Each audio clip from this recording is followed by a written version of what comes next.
The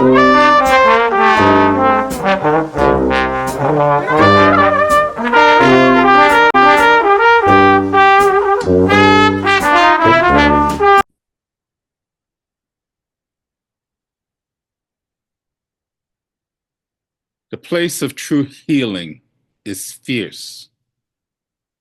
It's a giant place. It's a place of monstrous beauty and endless dark and glittering light. And you have to work really hard to get there, but you can do it. That is a quote from Cheryl Stray, and this is Sunday at the Corner, powered by the Inspired Poetry Corner. Welcome, welcome, ladies and gentlemen. Good morning, good evening, good afternoon, wherever part of the globe you are. I hope you're enjoying your Sunday or your Monday morning, again, depending on what part of the world you are. I hope you're doing well. Hope you're in good spirits. I myself, as always, I'm grateful to be on the right side of the dirt, so that means it's a good day. A great day is what I choose to do with it. And on the third Sunday of every month, we make the choice to gather to celebrate one of our poet friends, or member of our poet family, in spotlighting their amazing talent. And we have a special treat today. So before we get into that, how are you guys doing? Are you good? Hope you're doing well. I hope you're warm if you're living in a colder climate. Here in Toronto, we are getting belted with tons of snow today. It seems like it's been snowing for the last couple of months nonstop. So I might actually take a picture and post it just to show people, because some people don't believe, but yeah, we're just getting a tremendous amount of snow, but it is what it is. I do live in a winter country and I accept that. So, but anyway, I do hope you're well. I hope you're doing, I hope you and your loved ones are in good spirits and in good health. There's been a lot of bugs going around, so hopefully you're keeping your strength, taking care of yourself, and I hope your writing is going well as well. Keep writing, keep having thoughts, keep sharing. Like I always say, it doesn't matter whether I agree with what you write or your stance on anything. I want to hear it. I want to understand why you think and how you think. Not so much why you think, but how you think. I think it's important for us to be able to understand each other without being judgmental. So anyway, like I said, today's show is being taped because that's what we do. And the show will be posted later this week. So anyway, I think we're ready to go. And spotlight a brand new poet. I'm doing something completely different today. We had another poet that was supposed to be the spotlight feature for this month of February, and unfortunately, they couldn't make it. And I am one that listens to that voice, spirit, God, whatever you want to call that. I listened to that voice, and I was talking to my partner in crime, going, "Well, our feature just backed out, and we'll have to find another one." And she made a suggestion, and I go, I want to keep you in the spot that I had you. So anyway, I was on Instagram right after talking to her, and Stella popped in my timeline. Now, she's been in my timeline before, and I've listened to her poetry before. But it's funny how talking to Angie, and then I went into Instagram to answer a message, and she popped in my timeline. I listened to the poem, and that voice says, "Invite her." And without even giving it a second thought, I was typing out the invitation. I sent it to her and asked if she'd be willing to feature, and she agreed. So this is how this came about. I very, very rarely go against that voice. So I trust how the universe works. So this was meant to be. Why? Because it's happening right now. So I am going to get this going because I know she's nervous, and Stella, like I'll say, embrace the nerves. You are worthy to be here. Fear says you're not worthy. We're telling you you are worthy. I am so glad that you agreed to do this. So let's do a proper introduction. Today we have the pleasure. Oh, someone say something. Sorry, go ahead. Sorry. That's okay. Today, the Inspired Poetry Corner and Sunday at the Corner has the pleasure of spotlighting Stella. Is it Magal or Magal? Magal. Magal. Stella Yeah. Magal is a poet whose writing emerges from a personal healing journey after childhood trauma. Her poetry combines musicality, metaphors, and a deep insight into the human experience, reflecting wisdom rooted in her body and embodied understanding. She seamlessly merges the physical and spiritual, crafting a unique voice that speaks to both mind and heart. Her vivid language invites readers to see the world anew, stirring the soul with authenticity and power. Stella's first recognition came in 1994 with a recommendation, excuse me, in the Barnet Poetry Anthology. In 2024, her work gained wider acclaim with 3 poems published in the Wheelsong Anthology 4. Despite beginning to share her poetry publicly only last year, she's already captivated audience at live mic events and community circles. Stella also creates bespoke channel poetry, blending her spiritual connection with her client's intention to offer deeply personal, transformative experiences. Many have shared that these poetic transmissions have had a deep, lasting impact on their lives. With a rich academic background in social science, social work, and psychodynamic therapy, Stella is also trained in shamanic energy healing. She practiced Shakti yoga, continuum movement. Stella's career has been a multifaceted, having worked as a child protection social worker and counselor before expanding her horizons into entrepreneurship, successfully building and growing a stonemason business over the past 20 years. She's a proud mother and grandmother. Stella is deeply connected to her family. She also loves salsa dancing, seeing it as another powerful way to express rhythm and movement while bringing joy and fun into her life. Ladies and gentlemen, I will invite you for just a moment to unmute, please, and give a warm welcome to Sunday in the Corner, the Inspired Poetry Corner, and welcome Stella, our feature for this month. Welcome, Stella. Welcome, Stella. Welcome, Stella. Welcome. Welcome, Stella. Welcome, Stella. Good morning and welcome. Good morning and welcome. Oh, that's beautiful. Thank you so much. What a wonderful welcome. I'm really moved and I feel very blessed. Thank you so much for inviting me and for you good people turning up here to see this stranger. And I hope. Oh, Stella, you got muted for a second.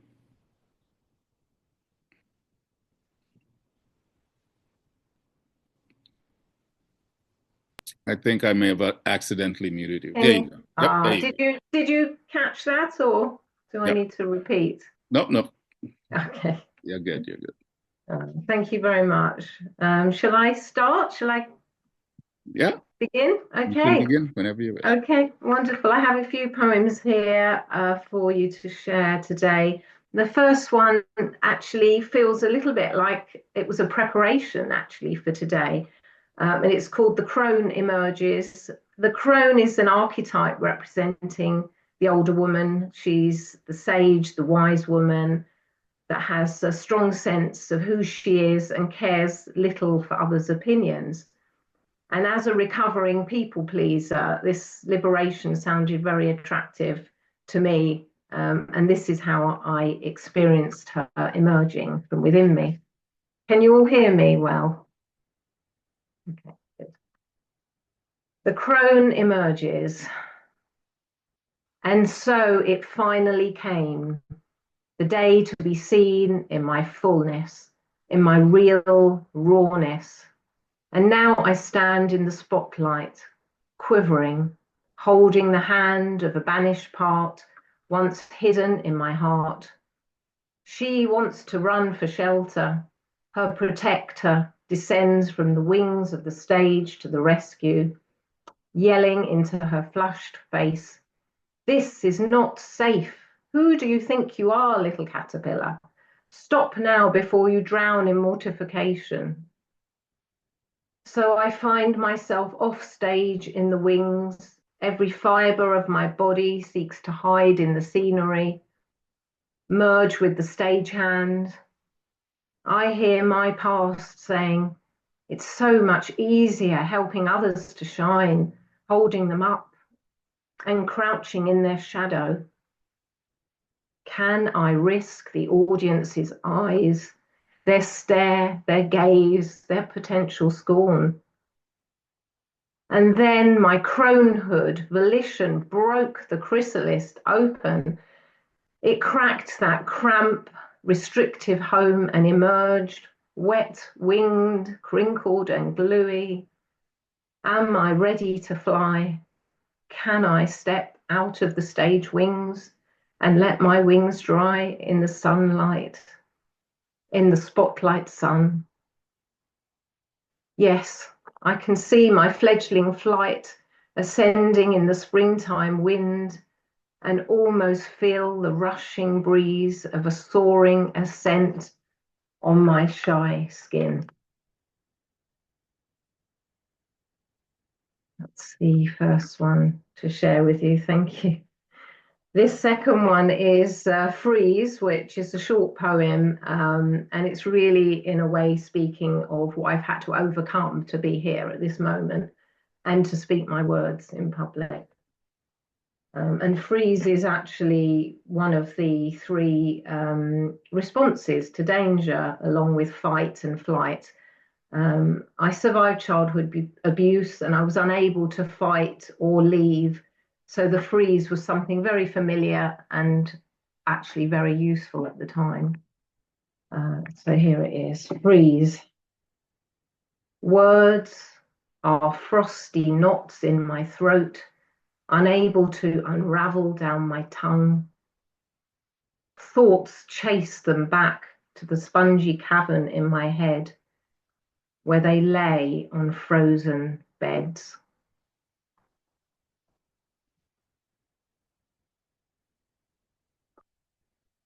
And the third one rather, is called Bone Memories. It's another short poem that explores what healing feels like, how we possess an innate intuitive ability to listen to what our bodies are asking for, and how following this guiding path leads us towards reparation and healing. Bone Memories. I started sleeping with a soft blanket held to my cheek. This strange yearning rose from my blood, repeating its request until I acquiesced. Infant demands unmet stay still inside the flesh, and cries nestled in old bones crescendo to the skin, yearning tactile on fingertips. My hands caress the blanket's smooth breast. I'm full of milky softness, time rewritten.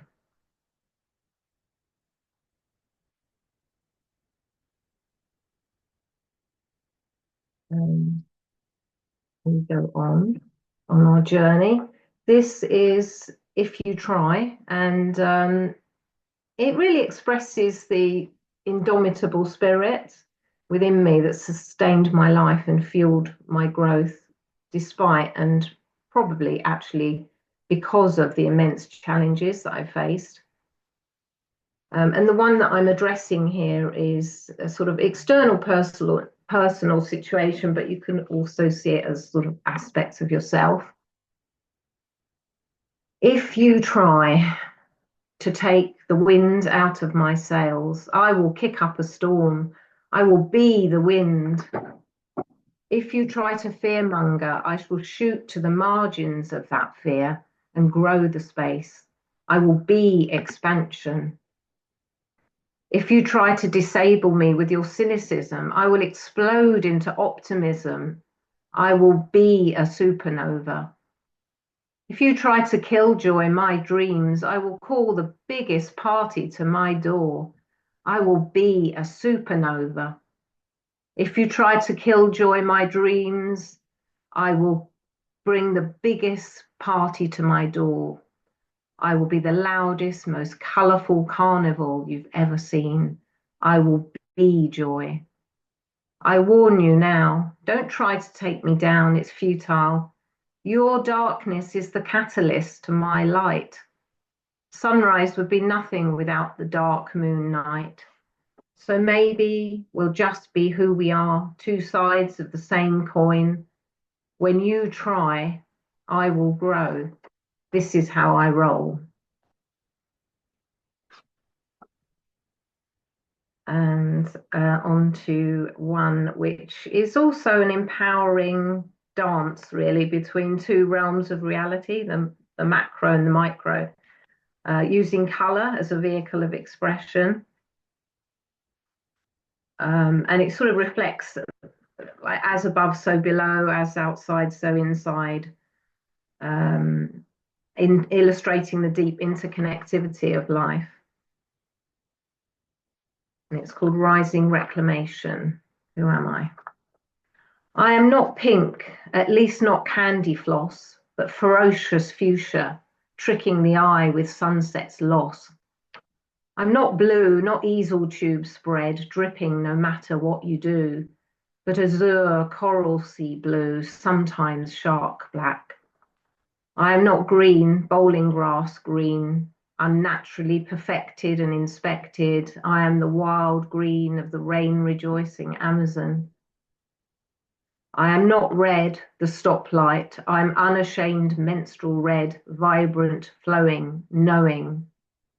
I am not amber, fossilized and extracted. I am the she-wolf rising, flashing ice amber eyes through nebulous dreams. I'm not rainbows or orderly conformities. I'm spectrums that shift and slide and refuse to be confined. I am light, too bright for human eyes. The box your fear wrapped me, packed me into, and comfortably labelled, only needs the smallest chink for my escape.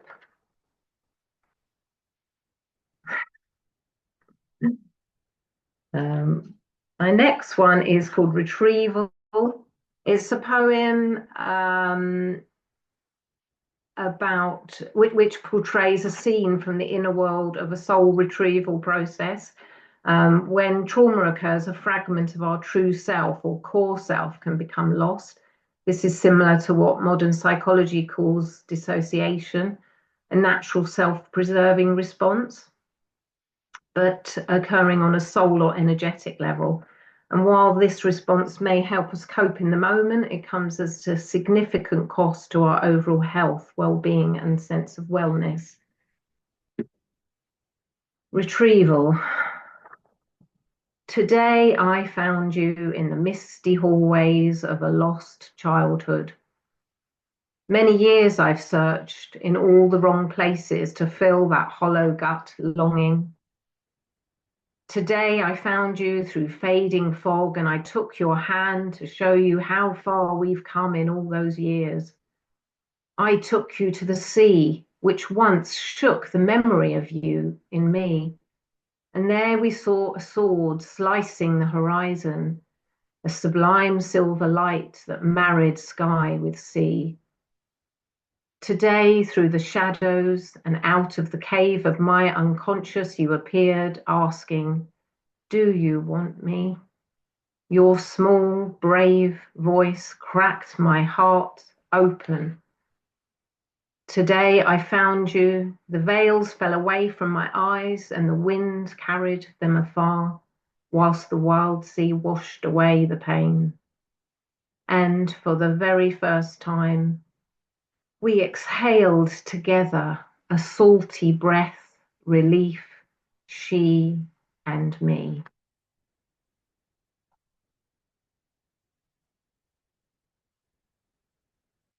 My next one is called Wordless, and it is a sort of backwards and forwards dialogue between me now as an adult and my 4-year-old self as a non-English speaking child. I could only speak Greek when I started school in a predominantly white area, and it speaks to the challenges and also to the resilience.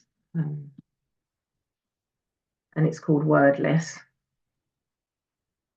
I see you through the stifled pain. Your ears heard the sounds from their lips, their puzzled frowns, looking at an alien, only 3 foot high, brown skin, brown eyes. Their voices made similar sounds, but what's wrong? Then Gadalaveno, I can't understand.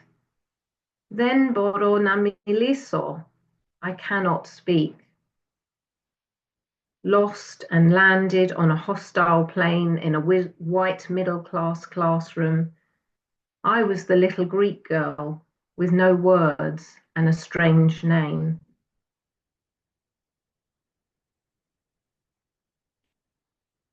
My next one is a powerful poem. It is about trauma and how trauma shifts our brain into survival mode, focusing all our energy on dealing with the immediate threats.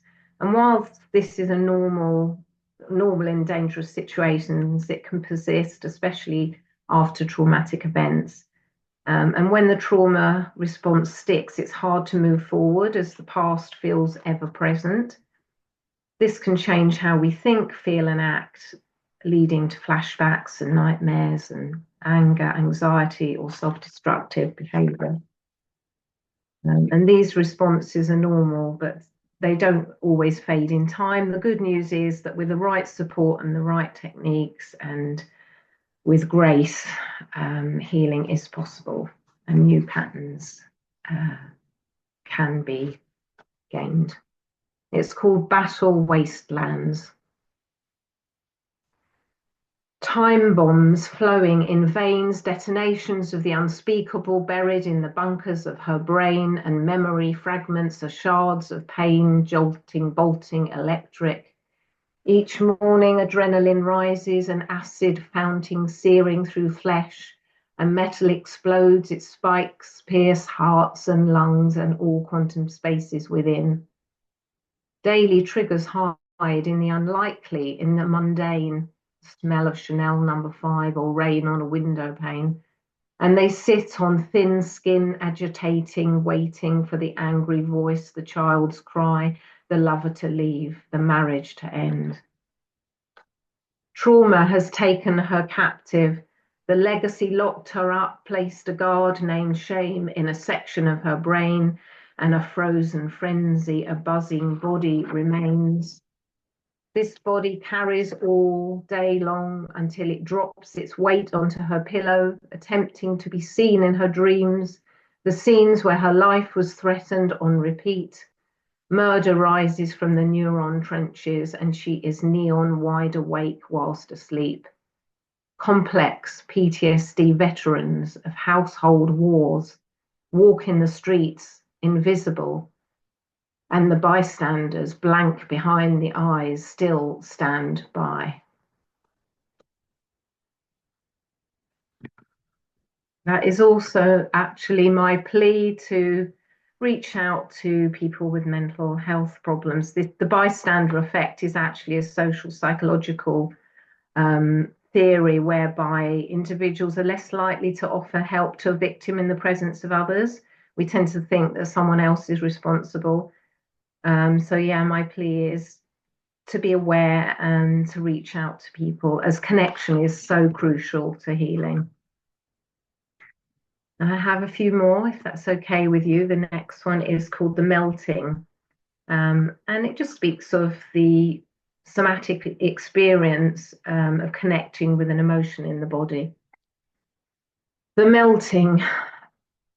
I shall lay down my fear, not with malice or disdain, but with grace. I shall lay it down, release as if lowering a leaf on a flowing river, tenderly. My attachment to its familiar grip, the one that's ready to fight, this too, I'll let it drip from my fist. I shall kick off my tight shoes that stifle my growth. Their scuffs are warrior wounds. I shall let mistrust unfurl from the womb of my cells, the ancestral pain uncoil from my DNA, melt away in the fire of my belly. And an aperture will grow in the avenues and vistas of my flesh and bones where terror once lived, ready to receive the light that's flooding in. I have 3 more.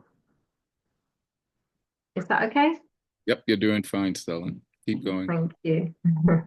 This one, not sure the title of this one. Maybe I'll open it up for any suggestions. I'll start with what if. What if there were no what ifs? And it's sorry, before that, it just came out of my absolute frustration of wars and division around the world and this endless cycle of hurt people, hurting people, and on it goes. And this is sort of my fantasy of a quick solution. What if? What if there were no what ifs, no more whys and wherefores? What if we dropped our quest for incessant inquiry, our forensic nitpicking, our tit-for-tat sparring, our hell-bent wrangling?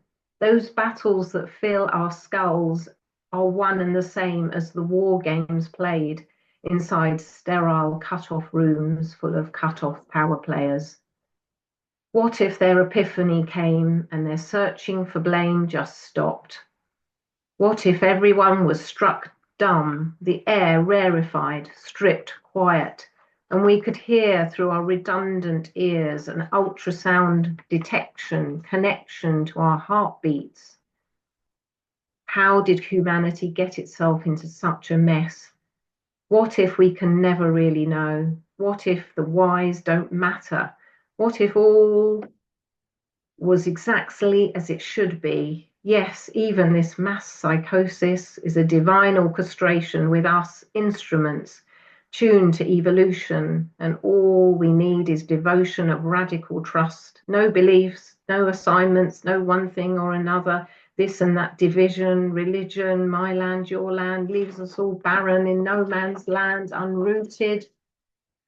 What if we dream in nectar breath of new life? No complications or complexities, memories wiped away, our wounds dissolved, all heinous deeds bled into a river, running into oceans, diluted into oblivion's dark belly. What if Mother Earth sends us a virus of amnesia and we forgot all our questions and all our answers and all our gnarly egos laid to fallow, dropped our certainties in the end? Life will erode all that we hold and all that we try to control. Clenched fists ache with a will to let go. Could we release all into a ravine? Let our grief be our forgetting.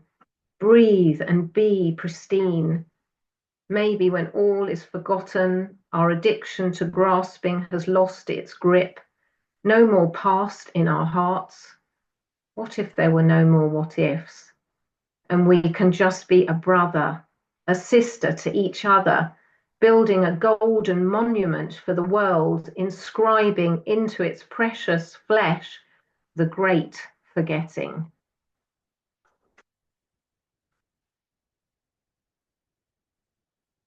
Okay, this next one is called nous, which is the ancient Greek word for the eye of the heart. And it was sort of inspired by me reading Mary Magdalene Revealed by Megan Watterson. And a quote from her book is, "If how we see is not with eyesight, but with a vision, a form of spiritual perception that allows us to know what's real, what's lasting, what's actually true, if this comes within us, then no one has power over us. And perhaps why those scriptures were suppressed for so many centuries. So this is my poem on that, Nous. So when the pause became as important as the beat, she noticed the magic in the space. She saw her, the one that was also she. He saw him, the one that was also he. They saw them in their divine habitat. It's where they reside, the divine in the dark silence, in the glowing chambers of the heart.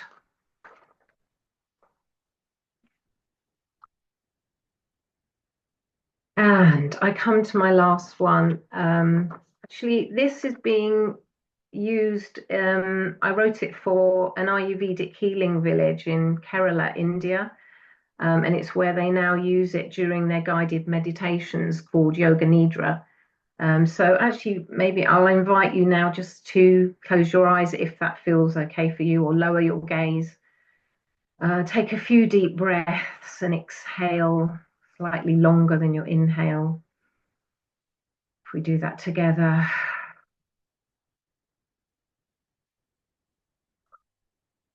And just relax into the resonance of the words. Absorb. Let love seep into the fabric of your body and soul, and let love flow in plasma, in membranes, in your blood, into spaces imperceivable to the eye but vast to the heart. Let love imbue and surround each cell, muscle, bone, and fiber, and let love be in each point, pulsing. Let love be your ears, so you hear the wordless within, the sublime speaking silence, so you hear what's shy behind your words. Let love be your voice, so your spoken is true. Let its caress be a salve on sore skin, and its resonance a mantra.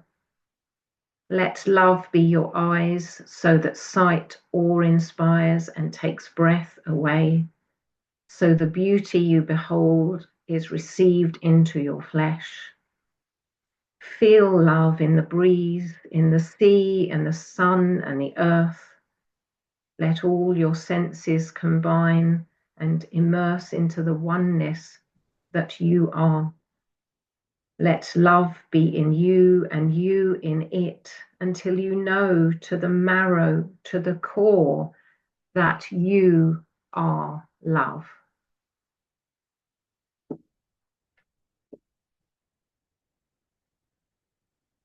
Thank you. Thank you all for hearing me. Well, I'm not going to let you get off that quickly. I'll invite you, if you have one more, to share with us. Consider this your spotlight encore. Wow. Okay. Okay. Think of it this way. If this was your last poem to ever recite, what would you recite? Oh, wow. Oh, you have put me in the spotlight. I have to have a look now. I did actually have one that I was thinking of. I think I put it over here. Yeah, you're good. Would that be my last one ever? I'm not sure about that. I just love the energy that that resonates from your poetry. Right.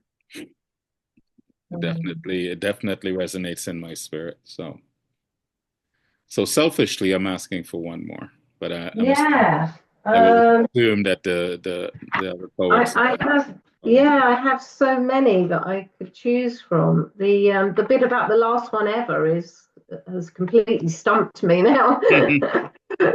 I I don't just want it came to off the be top my of my last noggin, one. so Oh, bless you. You know what? I'll just read this. I wrote this actually for a circle of women that are very dear to me. So you know what? I'll read this one, and it's called Musings on a Sunday Morning. Okay. Histories, inflictions held in bones, calcium memories, fossilized and found within. It's what we do in circles of women. Our hands are tools for the dig, the unforgotten under our fingernails. As the moon turns in our bodies, her cycles shed layers, revealing untruths. We women are wayfinders. We are the litmus test, our bodies barometers of knowing. We feel the lies and we weep them out. So let's first cry ourselves alive and rise from the rubble, the wreckage of so-called civilized life. Let's remove arrow tips from each other's flesh by first feeling our own wounds and wording them whole as spirit and soul knits them together. And we'll feel our pain fall like ripe fruit from its branch. Women in circles, witnessing, excavating, with kindness, always, always kindness, will be my balm. And at sorrow's pace I'll mend that which is found fractured, all that's found, just as fast as nature's slowest. Healing is rock, not clock time, and it always holds my impatient hand as we dig the archaeology of the heart. wow. What a brilliant way to end a piece as we dig the archaeology of the heart. That's powerful. And being next month is International Women's Month, that's a fitting poem to end your set with. Thank you. Thank you for that. Thank you so much. So let me ask you, how does it feel now that you've done this? I mean, you're not a stranger. I know you've done, you've recited in public, but to do this online and how does it feel that now that you've gotten through it? Yeah, I've never recited on a forum like this, so yeah, it is very, very new to me. I feel good. I feel relieved, and yeah, empowered actually that I could speak my words, as you can tell from what's revealed in my poetry, that this is no mean feat, and it's been a long journey. Yeah. So I'm happy. Yeah. Like I said, I love the energy that resonates from your poetry.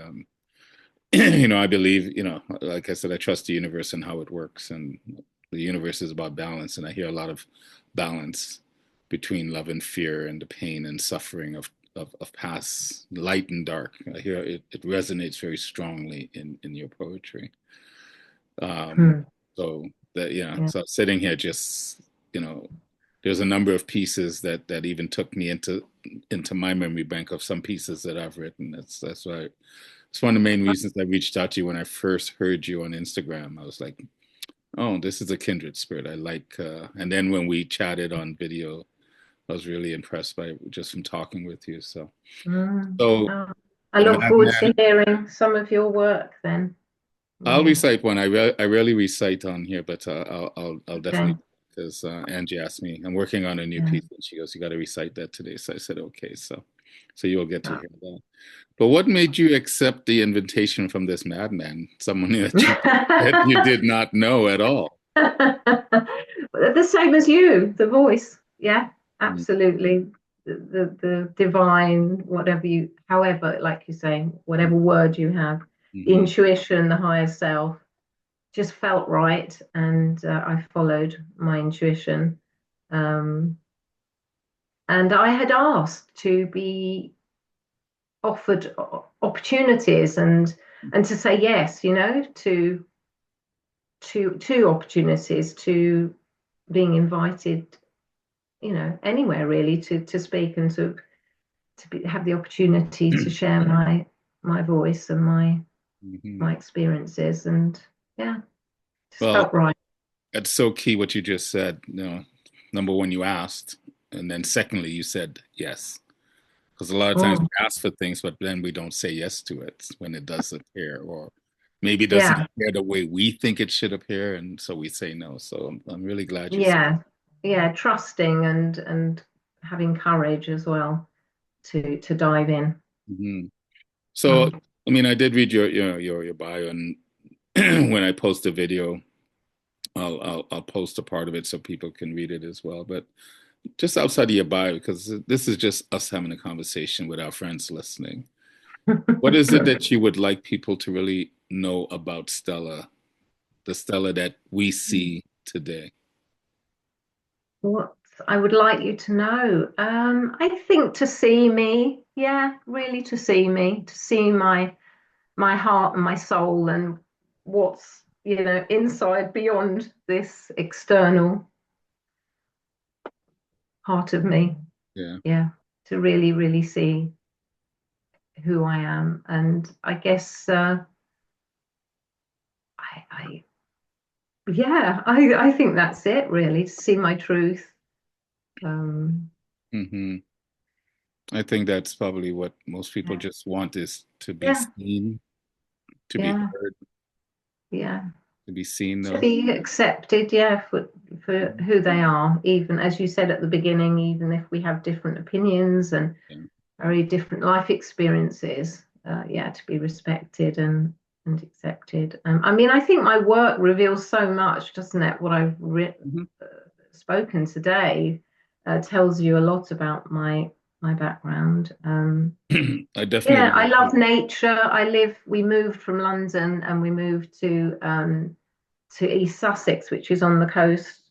I love the sea, and there's also wonderful um, nature around us. So yeah, I really feel very nourished by nature. So we moved here about 20 years ago now, and Okay. I love it. And I love dancing, as I said.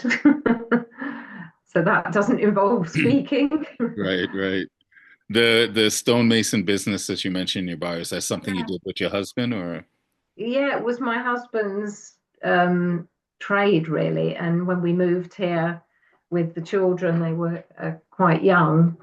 I helped him set it up, and yeah, found it actually quite rewarding. But I did become ill. I told you, didn't I, when we met, that I was ill for Yeah. probably about 10 years. So that was part of my life that I learnt a lot. I mean, you do really do learn a lot. All the opportunities there again to learn Yeah. about yourself when you fall ill. Yeah, when the body speaks. Yeah. I Yeah. guess people look at things differently. I got diagnosed with congested heart failure about 4 years ago, 5 years ago, something like that. Oh, wow. But that didn't change anything for me, to be honest with you. If anything, I mean, it just enhanced the beliefs that I already had, um, in regards to Mm, how I look at life, from a spiritual standpoint. I'm not here right. trying to be spirit. I'm already that. I'm not looking to be spiritual. I don't believe any one person is more spiritual than the other. It's just, that's ego for me. But I'm here as spirit to master this physical understanding in this time. Um, so this is why a lot of what I heard today and then from the other videos I've seen before resonates with me, right? Because I do think, you know, I don't know why we're here. I don't know. We can all speculate. I just know that I'm here. And I love Mhm. what you said when you said you just want to be seen. Because in my previous life, when I lived in Western Canada, I did a lot of work with homeless people. And that was one of the biggest things that they all said. They go, "I just want someone to see me," right?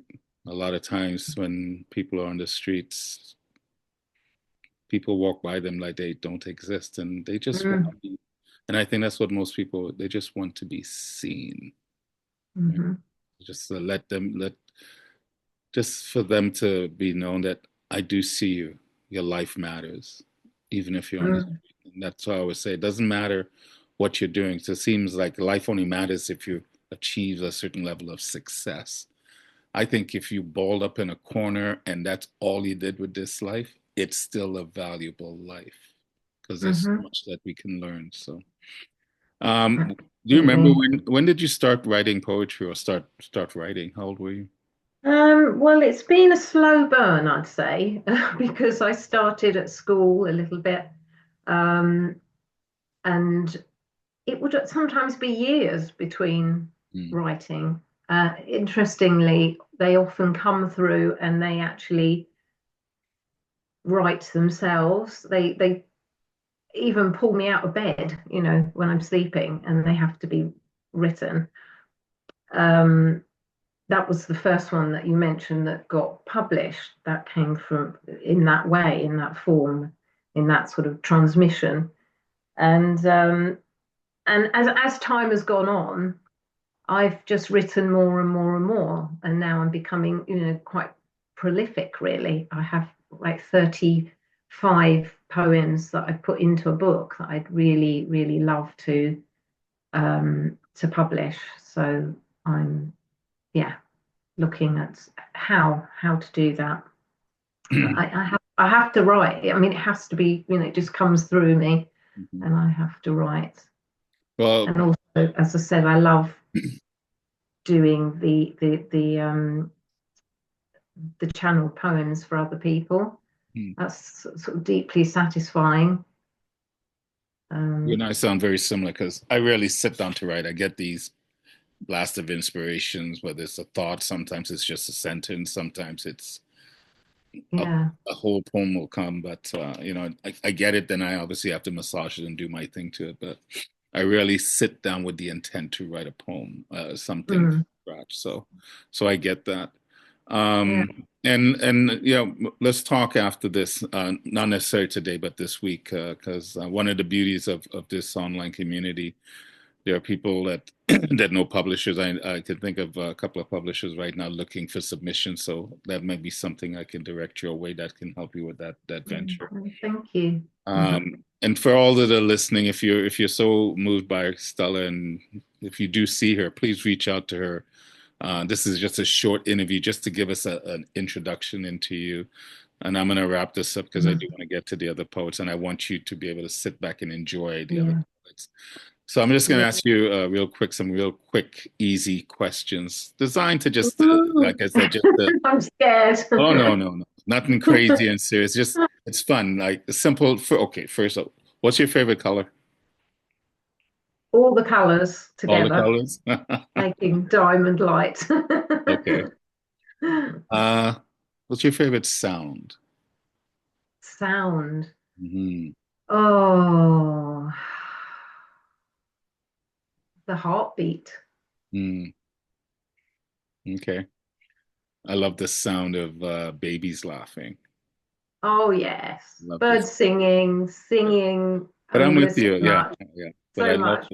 I love the sounds of babies. Babies laughing. Yeah. Just gut from the gut, just laughing. I'm talking like 8, 9 months old. It's just sound like one of the best. Completely uninhibited. Yes, Peaceful. very much so. Right. Just still that close to spirit, to the divine. Yeah, I have. Well, between us, we have 12 grandchildren, and because we're second marriage. Right. A lot of laughing babies. If you can go back and talk to young Stella, what would you say to her? Oh, you are enough.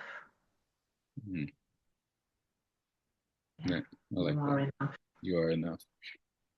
I will tell you, I would love to have you come back and recite, because that poem, What If, I really enjoyed that piece. Oh, great. Very, very powerful piece. I love that piece. And just some of the lines that I captured, I will shoot to the margins of your fear. I love that line. there's a poem in that all by itself. It's a brilliant. It's a brilliant line. Forensic nitpicking. Yeah. And like I said, I love the piece, and our addictions to grasping has lost its grip. Maybe, hopefully. But yeah, I just hear these things, and that line it's like that's a meaty line, right? So, but anyway, I just wanted to thank you for doing this. For number one, having the courage to ask, and then to say yes. I was just happened to be the one that heard the call from the universe, and I'm so glad that we connected. And I hope we will have another video chat, because I do enjoy getting to know. I think you're a brilliant person. I think you have a brilliant heart and desires. Like a lot of poets in here, desires. We desire for a world that is more robust and more peaceful. It feels like over the last few years, it's kind of lost its mind. And this divide that it's creating. I always invite people. We don't always have to agree, but can we listen to each other? And like you said, can we see each other and just listen to what the other has to say without being judgmental in what's being said? Because that's the beauty of our humanity. We think differently, we see differently, we feel differently, but we all think, see, and feel.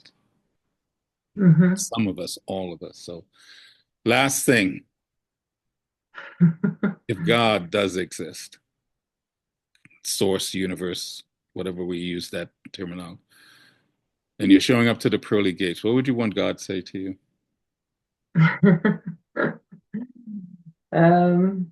Welcome, rest, and you don't have to go back, but you can, if you wish. Okay. Something like that. Okay. With reincarnation. Yeah. Yeah. I like that. Welcome. The welcome and rest would be great. Yes. I'm with you. I'm hoping this is my last kick of the can in this. Yeah. I would like to see what else exists out there. So I'm with you. Yeah. Anyways, Yeah. I've always had that curiosity, and it as a child, I always had that thought, what else is out there? And not just in the physical, the observable universe, as we like to call it. And from a science standpoint, there's multiple layers to this. So, but anyway, I just want to thank you so much, Stella, for accepting the invitation, for showing up with your open heart, and sharing of yourself to people that you don't know, and trusting that process. So I'm grateful for that. Poets, please unmute for a second and just give Stella some love and appreciation for being Spotlight Poet for February. I enjoyed you so much, Stella. Thank you, Stella. Thank you so much. Thank you, Stella. Beautiful. Amazing. Thank you. Lovely to meet Thank you, Stella. Really heart touching. Wonderful, wonderful, wonderful. Truly an amazing voice. I'm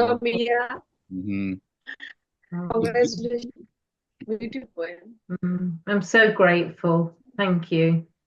Your words matter. Your words matter to a lot of people. Yeah, there's definitely, when you get a chance, Stella, take a look in the chat, and then you'll see the comments that people left. As well. Landon, he got to go to work. Stop. So what's that? Oh, sorry, you're talking to someone. Yeah, just take a look in the chat. You'll see some of the words.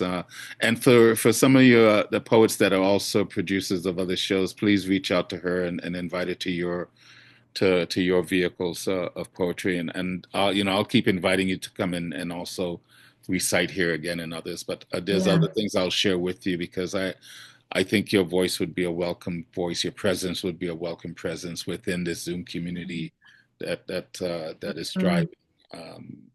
It continues to strive. And CP Mays is another poet who has an amazing show that I'm sure he would welcome your voice on his show. So it was just like, again, it was just a pleasure to to just sit back and listen to you and just take it in. That's why that's the only reason I mean, there were so many lines I could have written down, but I had to purposely put the pen down and go, I want to just listen. Right. So yes. yeah. You. Well Oh, done. Well done. so much, everyone. I'm really deeply grateful. Thank you, and I'm looking forward to hearing you too. And put your information, the information like your social media, where people can reach out to you and contact you. Please put that in the chat as well if people want to Put be. it in the chat. I know you're Okay. on Facebook and also on Instagram, but Yeah. however you want to be contacted, put that in the chat and for people that would be interested in reaching. Okay. You, okay. So, all right. Okay. Yeah. Fantastic. Yeah, Lorraine just was just asking for your contact information. So yeah, I'm sure Okay. there's I people shall put that that want to. But in the do chat. that and sit back now and enjoy. And this is the part of the show now where I call the Not Ready for Prime Time Poets. It's a play on words because I always feel I need to explain because everyone is a prime time poet, but it's a play on words. I stole it from Saturday Night Live when Saturday Night Live was funny and they had the Not Ready for Prime Time players. So this is the portion because this is not an open mic show; it's a recital. So the poets that are here to recite always here in support of the feature, and they get up to 5 minutes. So we'll start that process now. I will take you off spotlight. You get to sit back. Poets, thank you so much for your kind words and for indulging the madness of Sunday at the Corner, for spotlighting a completely unknown person to us. But that was once. You are now known, Stella. And I'm pretty sure you'll have other people reaching out to you to want to get to know you more because your work is definitely beautiful. So, all right. Excuse me. Yes, Angie, I saw that. I had the same thought. This is why you're my partner in crime. We'll talk about that. So, all right, let's get this portion going. And as usual, tradition, I like to call Alexandra to start off this version of Not Ready for Primetime Poets for February. Alexandra, the mic is yours, my friend. Thank you. Καλησπέρα, Στέλλα. Μιλάς ελληνικά, έτσι. Λιγάκι. I love it. You get to speak Greek with someone. I love it. So, ήταν πάρα πολύ όμορφο. Ευχαριστώ πάρα πολύ.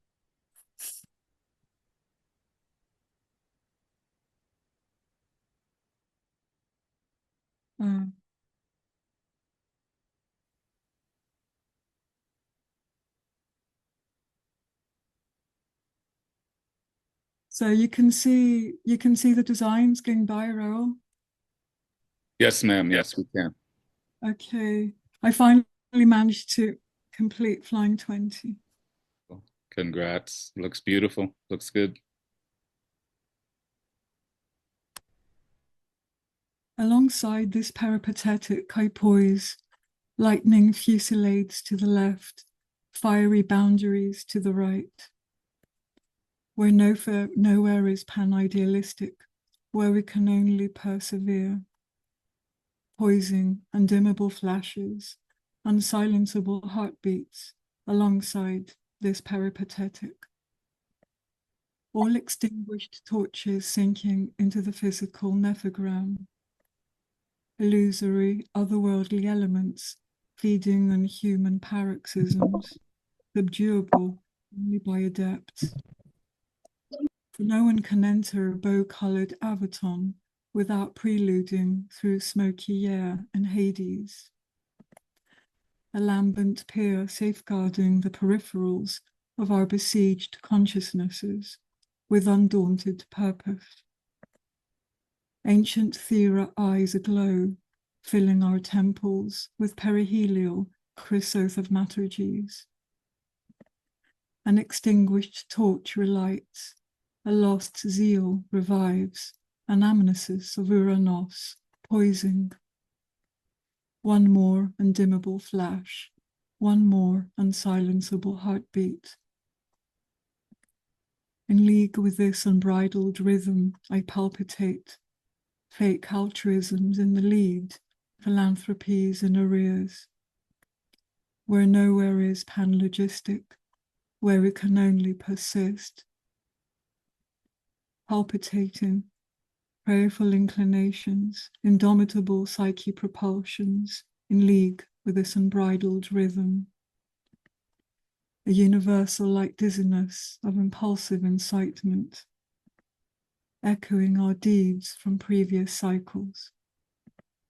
Every descent, a monotropic centripetal campaign downwards, dangerously lurking in uncharted astric dunes.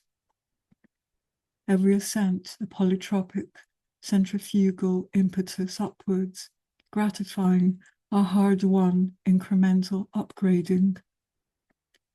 Our Persephonian psyches oscillating through lessons and mercy, in and out of the pure chrysalis of our perpetual patris, sealing our theolipsy within icons of faith, art, science, sustaining paradigm civilizations, palpitating. One more prayerful inclination, one more indomitable psyche propulsion.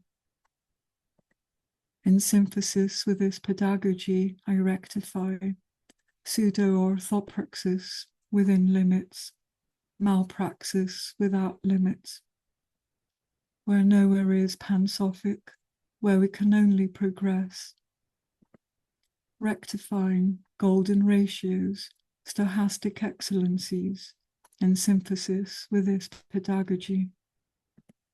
Poetry and ideals, vision relaying synergistic liturgies, composing new epipes, inspiriting Icarian wings, ascending above terror and silence, following photometabolizing, self-luminous self-phosophy, available to all, regardless of each vocation. Generation exploding through hermetic labyrinths, unraveling the umbilical cords of the metamythical. Each of us transmitters, intuitively leading the way into the superior euphoria of the metanoetic. Metamystical mania, genius flaming, masterstrokes, racing through our meninges, rectifying. One more golden ratio, one more stochastic excellence. Apace with this magnetic force, I metamorphose, simulated prophets frontwards, exoduses in due course. Where nowhere is panholy, where we can only perjure. Metamorphosing anthropocentric transtheisms, homocentric orbits, apace with this magnetic force. Rippling from the monad to the decad, spreading an electromagnetic accumulation of fluxing exorcists, trailblazing through chaos as each oracular breath encircles each humble endeavor, as Pegasus turquoises without limits. Escaping iron determinism, expanding into new cosmo-idols, ennobling our free spirits until our anastasis. Cognizable and enigmatic dynamics, one huge momentum, crushing one legacy, casting a new one. Hyperpuron heliolatric decalogues, chiseling messianistic Nike, metamorphosing. One more anthropocentric transtheism, one more homocentric orbit. Parallel to this antiphon we break through, immortal humans out of reach, mortal gods arm in arm, where no one is isotheos, where we can only attempt hero flights. Breakthroughing, boundless ariston, epinikion logos, parallel to this antiphon. And I'm really sorry for anyone who doesn't understand all the words, but they do exist in the Cambridge Dictionary, I checked. But you know that I love putting Hellenic words in, sticking them in. Yeah, well, I keep inviting you. You need to stop apologizing. First of all, thank you so much because she just chose us to recite for the first time Flying 20. So I'm so grateful, Alexandra. And even it's heightened my anticipation to your feature next month. So, I've I'm known not you answering, I'm huh? not answering the question about the pearly gates. You don't even know if the gates are pearly. Well, I'll ask it anyway. You can answer it however you want. But I just, man, your this series is. I'm really looking forward to getting to know this series, the depth, not just the words, but even in the graphics.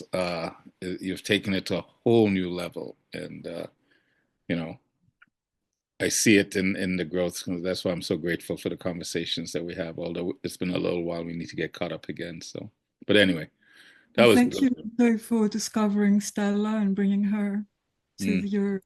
the open mic here. Not open mic. Well, I appreciate you saying that. I didn't discover her. I just happened to be in the way. I was Yeah. just I was just the voice that answered the yes that she put out to the universe. So I'm grateful for that. I'm grateful for this vehicle. So thank you so much, Alexandria. You always set the tone. You always set the tone. All right, we'll continue on from brilliance to brilliance. Artemis, you're in the green room, and up next, my other partner in crime is Angie. The mic is yours. Good morning, everybody. This is going to be an off-camera day. At this point, I look like Medusa, and I cannot let anybody see me. Stella, you're an outstanding poet and orator. I really enjoyed you, especially the one about colors. I love the way you put it together. Keep going, don't stop, and don't look back. You got this. My first poem, I decided to read this one because last night when it was all day yesterday, it rained. Last night it was thunder, lightning, and everything. This morning I woke up, there was snow on the ground. So hey, that was a cool change. It's called Snowflakes. Like lint, little lint-like flakes touch me, brushing my face like a feather. My body felt like it had just had a cool burst of peppermint. As the cool breeze accompanying the flakes playing back and forth, it makes my mind flow free in the breeze. The trees are wrapped snugly in the snow. The reflection of the sun makes a brilliant starlight light.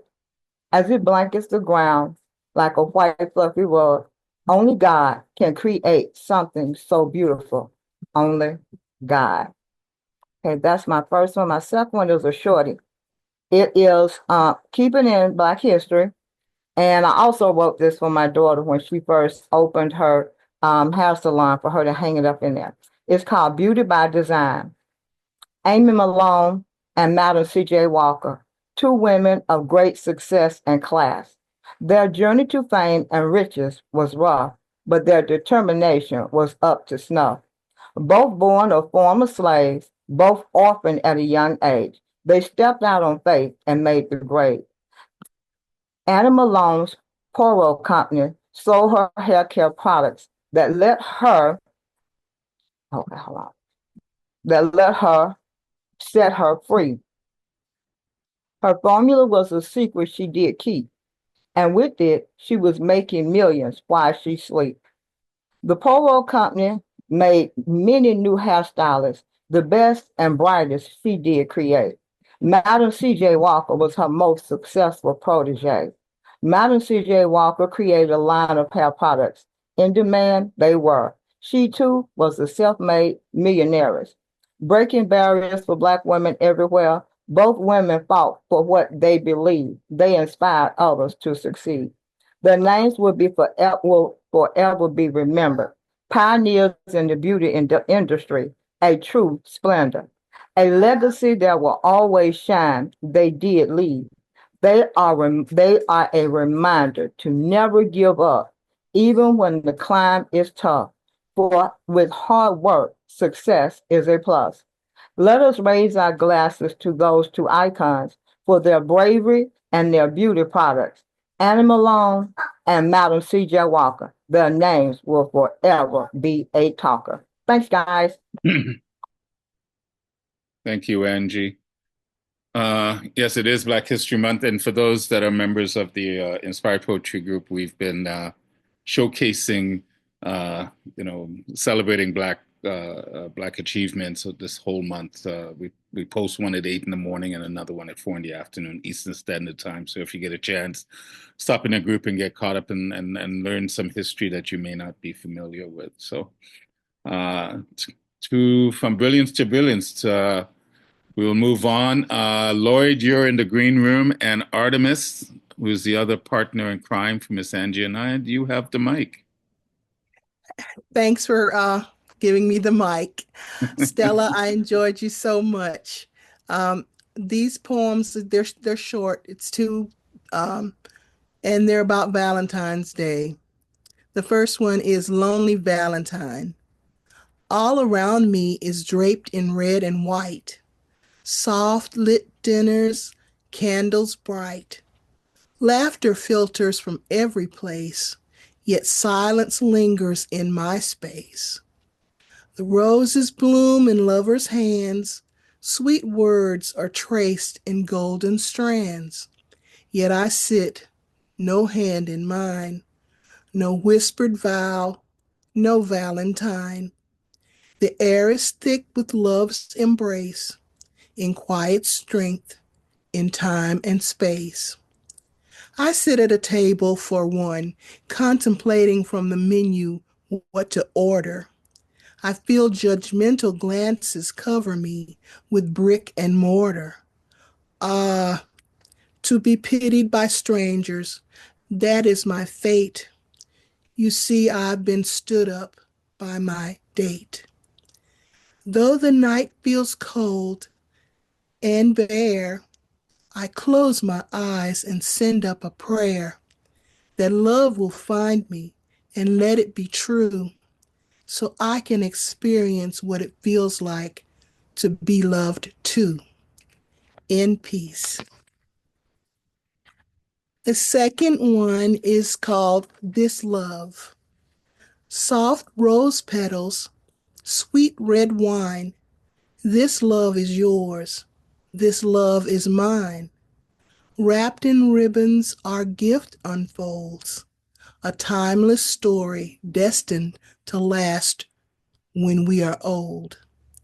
Candles flicker, shadows sway, heart beats fast in love's ballet. Fingers trace where hands entwine, a whispered promise as souls align. On this day, we pledge our deepest affection, taking that next step in a new direction. The path uncharted, stars lighting our way, a moonlit dance, a heart's display. No need for words, your touch is true, with a melody of me and a melody of you. On the day set aside for lovers, how apropos that we would dare let our feelings show. Butterfly kisses adorn your cheeks when I draw near. My love, my light, my Valentine dear. Through fleeting years and silver strands, we'll hold each other close with steady hands. For our love is not a spark that fades with time, but can only be defined as sublime. In peace.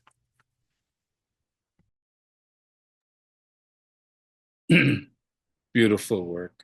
Beautiful work. Artemis, beautiful. Thank you. Love the flow of those two pieces. Just brilliantly done. Brilliant. Just like I say, you're such a good writer, man. You're such a good writer. Well done. All right. Excuse me. From brilliance to brilliance, we have Lynette sitting in the green room, and up next is Lloyd. And Lloyd, welcome, because I believe this is your first time Pierce under Yes, it. it is. Yes, it is. Can everybody hear me? How's the mic Beautiful. level? Is that Beautiful. good? All right, Beautiful. good. It was really nice to hear your work, Stella Magal. There was a lyrical quality about it that was unctuous and really shows your skill as a creative. I was really taken by your work today. I watched some of it when I was asked to be here to support your work. I tried to look up some of your work to see what your style was. And honestly, our styles are so different. I wasn't sure I'd have anything that would be in support of your work, but I did find two short pieces that I think will work here that I'm going to share with you. The first one is from a project I'm working on, kind of about family stuff and self-recognition. Originally, I thought about titling this "Not Another Egg" poem, but it's called Comfort Food Part 1. It was the egg, of course it was, that began the pattern in the first place. My mother went to a lot of trouble over other people's food, making everything from scratch, cooking my father's special low-salt diet, and spooning out Southern favorites. But she made eggs separate for me and for her and no one else, because we both liked them runny in the middle and crisp around the edges. I think we fall back on instincts and what we have known from our experience, because a journey is so often influenced by its beginnings, like a greasy hunger that sticks to us, or a thumping in our chests, or a rumbling in our guts that we push through when we get burned or not. How we learn to deal with life becomes a habit, or a recipe, or a story we tell ourselves to get along, or an unanswerable question. That's the poem. And this next one I'm going to do is from my book. And it's available on Amazon. You can also follow me at Practically Useless. I'm going to put that up.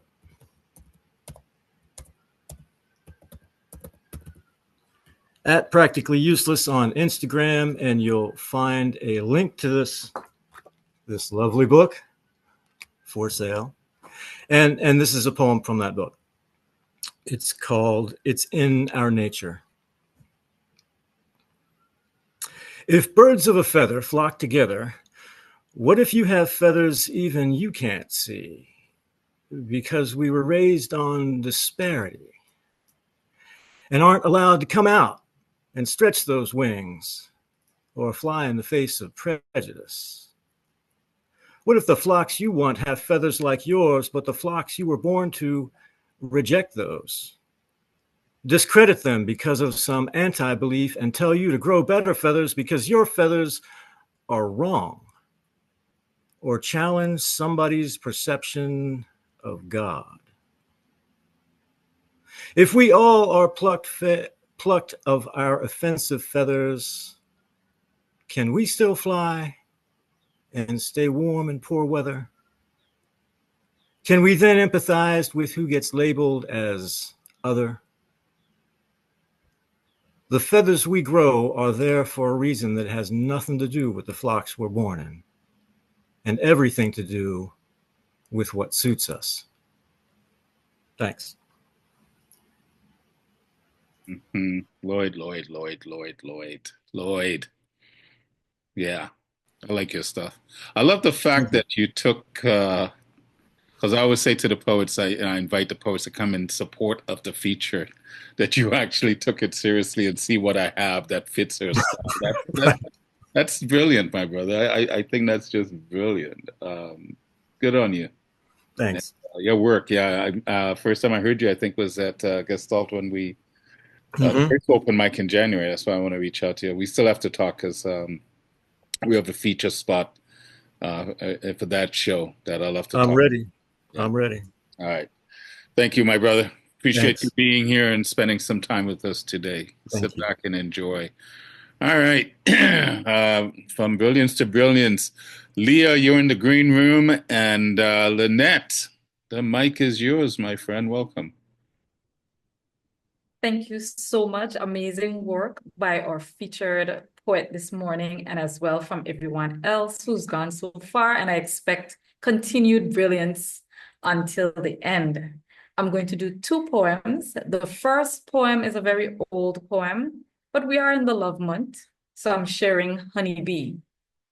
Written in hues of blue and submerged in sweet perfume, once repressed, now expressed, she taunts his heart with words taming yet flaming and sweetened like raw honey. May he not resist the gist, since she's unveiled her intentions with romantic hints in print. She wishes for his approval and searches to comprise a surprise that would uproot his stance and make him chance a glance towards her ray of light and start a reflection and connection that results in endless love. And my second piece, I actually wrote it yesterday based on a photo prompt. It's called Writer's Block, and we've all experienced writer's block. But I think you'll probably laugh at the poem. The prescription for writer's block is not a night in a padded room plastered with newspapers. An ekphrastic exercise won't help. The latest stories won't inspire or make you a more intense writer who digs deeper. Seeing new words can't aid you, even if you lay down on the paper, scantily clad or naked as you were born into this world. Your skin won't absorb the ink. You see, writer's block is all in your head. If you don't take off the blinders and let the ink or the lead flow from your soul, you will not write. Poem. Thank you. Well done, Lynette. Well done. Writer's block is all in your head. Yeah.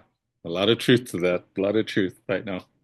Well done, my friend. Well done. And congratulations on the success you've been having lately, getting picked up in all these anthologies. And you definitely made a mark of you, because like you're still relatively new to me, but just watching your posts, I'm glad to see that you're being received very well. But then again, I'm not surprised. So, all right, from brilliance to brilliance, my friend Julian, you're in the green room, and up next, another UK poet, Leah. The mic is yours. Hello. When I was looking over trying to figure out what I was going to read, and I looked at my list of what I've read here before, I'm actually quite surprised I didn't read this one, and or haven't read this one yet, and it's my publisher's favorite one, because it talks about how we as poets and artists kind of inspire each other, so it was written in that place where I do my writing, which is the background picture I've got up. And that's what it's about. It's artists in a bar. I have this place I go to write, quiet or crazy. It's still a good place. Staff who know I'm a regular, decent food, decent drinks, enough to blow through the writer's blocks. A new musician begins. I'm used to the other. Good tunes, knows his stuff, sweet voice, good guitar. I guess I wasn't paying attention. Then the first notes hit. And now a smile spreads, unbidden, unstoppable, across my face. I recognize the intro. Everyone singing along is a decade too young. So is the piano player, but as he catches my eye across the bar, sees that recognition, knows I know the tune, I suddenly don't care. What's a decade anyway? In that moment of recognition, two artists in a bar, I throw my head back and laugh. Another regular beats me to the punch, is buying him a drink, maybe later if he wants one. The conspiracy continues as I recognize intro after intro, singing along and smiling, appreciation. I'm still searching, trying to nail down my idea. Then it hits me. Two artists in a bar. Eyes meet, first few notes, and now a smile spreads unbidden and unstoppable. Thank you. Another one which I may or may not have read before, but given what we're all trying to do here and make connections, I thought I would write my poem that I thought about while I was waiting for somebody to show up for a date, which they didn't, but I got the poem out of it, so we're all good. It's called Connecting. If you've time in London Waterloo, go upstairs next to the coffee and pigeons. Look down, especially weekday evenings, and see the great heart pumping with life. I'm amazed, overwhelmed, aghast, all those people, strangers in proximity. I know it's not done and all, but I think I should say hello to the parent next to me, checking a train I know how to locate. Should I pass a subtle tissue to the girl, reading her text as I have done before? Should I stand in the way of the guy getting aggressive and pretend my headphones are on? Should I share a smile with the lady across from me, at the person next to me, nodding off over a video, the overflow of conversation waiting to be had bubbles to my lips. I can't stop it. Looking down at the flow of chaos, I wonder how many of them have lives I should know, would know, could know. How many would want to know me? Is it so bad, dipping hands into the stream of humanity, see if someone grabs hold as a needed, wanted contact? Kindness of strangers reaching out to stop being strange. Why not? When did we become isolated in a crowd? When did we turn blind to suffering it costs nothing to alleviate? If you've the time in London Waterloo, go upstairs next to the coffee and pigeons. Look down, especially weekday evenings, and see the great heart pumping with life. Then look left and start talking. Thank you. I don't think I've heard that before. Connecting? Okay. No. I couldn't remember if it was on that list. It's like every train station ever, but it just happened to be Waterloo that I was in that time. Mm-hmm. I have time. I have one more if you want one more, but if not, I'm happy. No, please. My homage to Mr. Frost, who is one of the my countrymen that I do actually quite love. It's called Good Fences. Seems appropriate for today's day and age. We create these walls around us, build them stone by stone. Each betrayal falls around us until we all end up alone. Sometimes they're weak, flimsy, mesh or wood with gates to be torn down with whimsy, abandoned to their fates. More often, fortress or cliffs surround us on all sides. Above the parapet never lifts our hearts, hands, ears, eyes. Batterings we felt before make us hide in a solid shell, determined not to bear more. Catapult or gentle knock, who can tell? Make the mask, brick by brick, paint it bright, to seem to invite. Better and better fences, that's the trick, until crushing walls are all that seem right.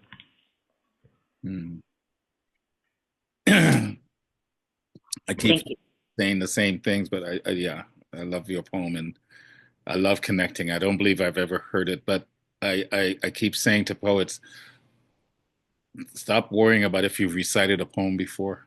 Keep doing it. I'm sure I've repeated poems, but I wanted a different open mic. They had a tracking to make sure that they're, Okay.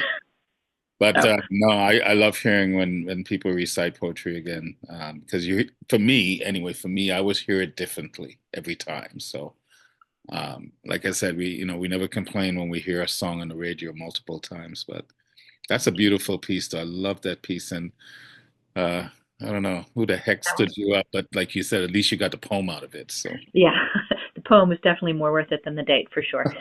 Well, obviously, yes. Yeah, no, that's from those two. The first two were from my first book. Yeah, Yeah, well done, well done. Thank you, my friend. Good to hear you on a more regular basis. I hope you keep coming back and get out to the other shows, right? Trying to. It's really hard. I know, I know. I'm gonna keep pushing you. Really tired all the time. Yeah, it's tough. Well, you know, it's not like you have an easy job. Teaching, as we know, is it's an admirable a profession, admirable call to serve. So I Well, applaud you for that, and also for your brilliance. So thank you for being my friend. I appreciate it. Clive, I promise next on my list is to make it to yours more regular. Yeah, I keep saying that too, and I gotta find a way to do that as well. All right. In the green room, Millie, you're waiting in the wings, and up next, Julian Matthews, my friend, you have the mic. Hi. Hello, sir. Yeah. Share screen. Yeah, it's all set up. Yeah.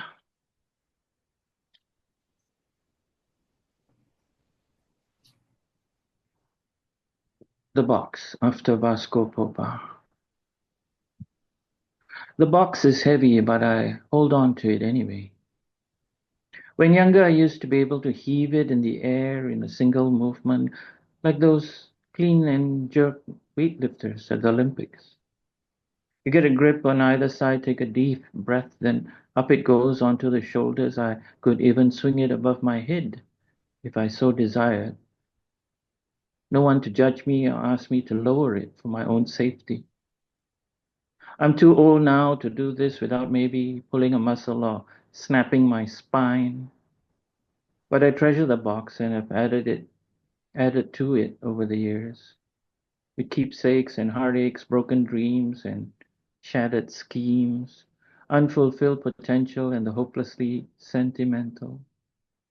Through the years, I've emptied my pockets of maybes, what ifs, if onlys, and placed them safely in there.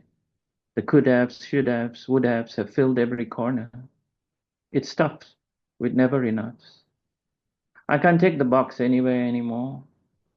It would exceed my baggage allowance on any flight. Besides, it's not good company, nor something you can bring up in conversation either without being dissed for hanging on to it for so long. I often find myself peeking inside, reminiscing only to slam it shut and walk away. If I should lose the box in a fire or flood, it'll be a total write-off. I can't insure it against any disaster or ever get back what's lost forever. Maybe then I may not even miss it, or you.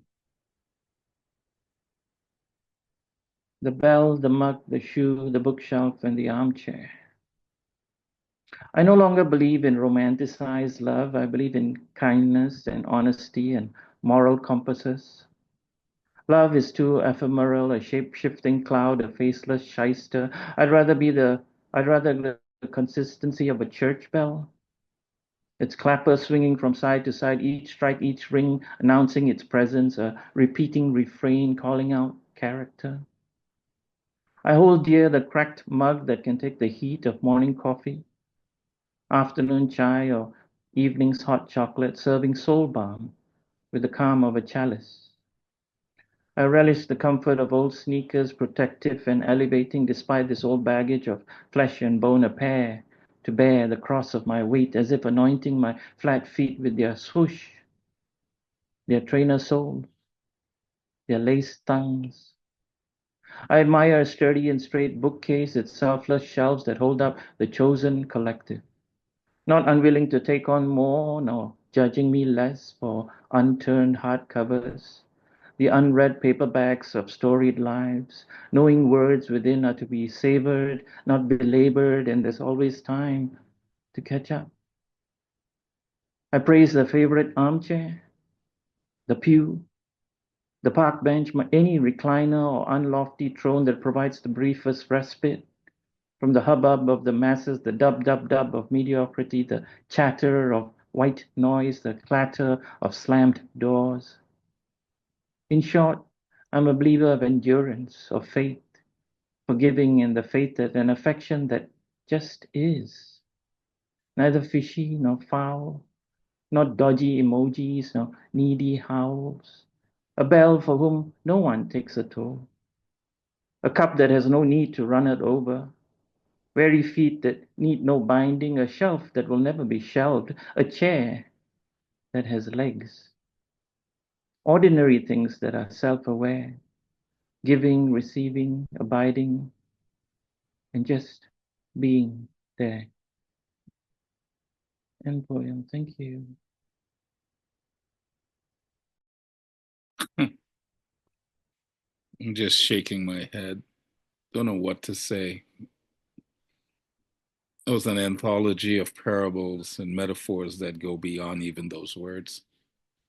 You're brilliant, Julian. I say it every time I hear you. You're brilliant. That poem was just such a descriptive nature of life. Well done. Well done. So good to hear your voice and your words. Thank you for being here today. Appreciate it. Hope all is well in your part of the world. Hope all is well with you. So, excuse me. All right, Martin, you're in the green room, and up next, Millie, our friend from India. The mic is yours. Nice to first. Hold on a sec, Millie. Hold on a sec. You're coming in kind of choppy right now.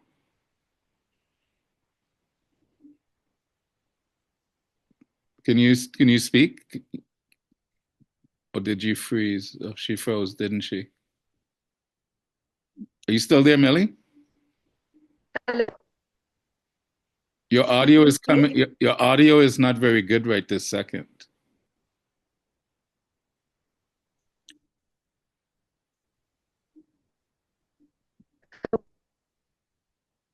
Is it just me, or you guys? Are you not hearing her as well? Yes, coming in the Turn same off her way. video. Yeah, Millie, right turn now. off your video and just recite, because it's coming. That helps sometimes, yes. Yeah.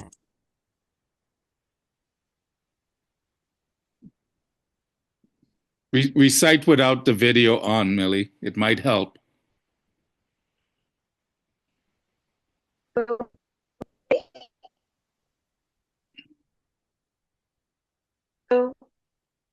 Yeah, you're not coming through very clearly. Try to recite without the video on. It might help.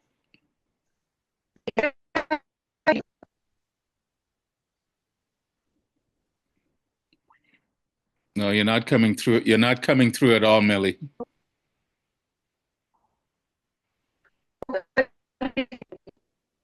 All right, Millie, you know what? Let me bring up the next poet and I'll come back to you, hopefully. But consider reciting without the video on, because it might help. But let me bring up the other poet and I'll come back to you, okay? Okay. All right, so Martin, you're up next, and we'll try Millie again afterwards. All right. Thank you so much, Raul, and everybody in the room. And thank you for that amazing feature, Stella.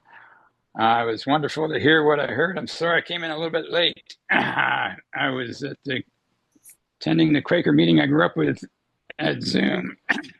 And they went a little long, approving a minute in support of a lawsuit against the lawsuit against ICE being able to come into places of sanctuary. So I felt like I had to stay a little bit longer.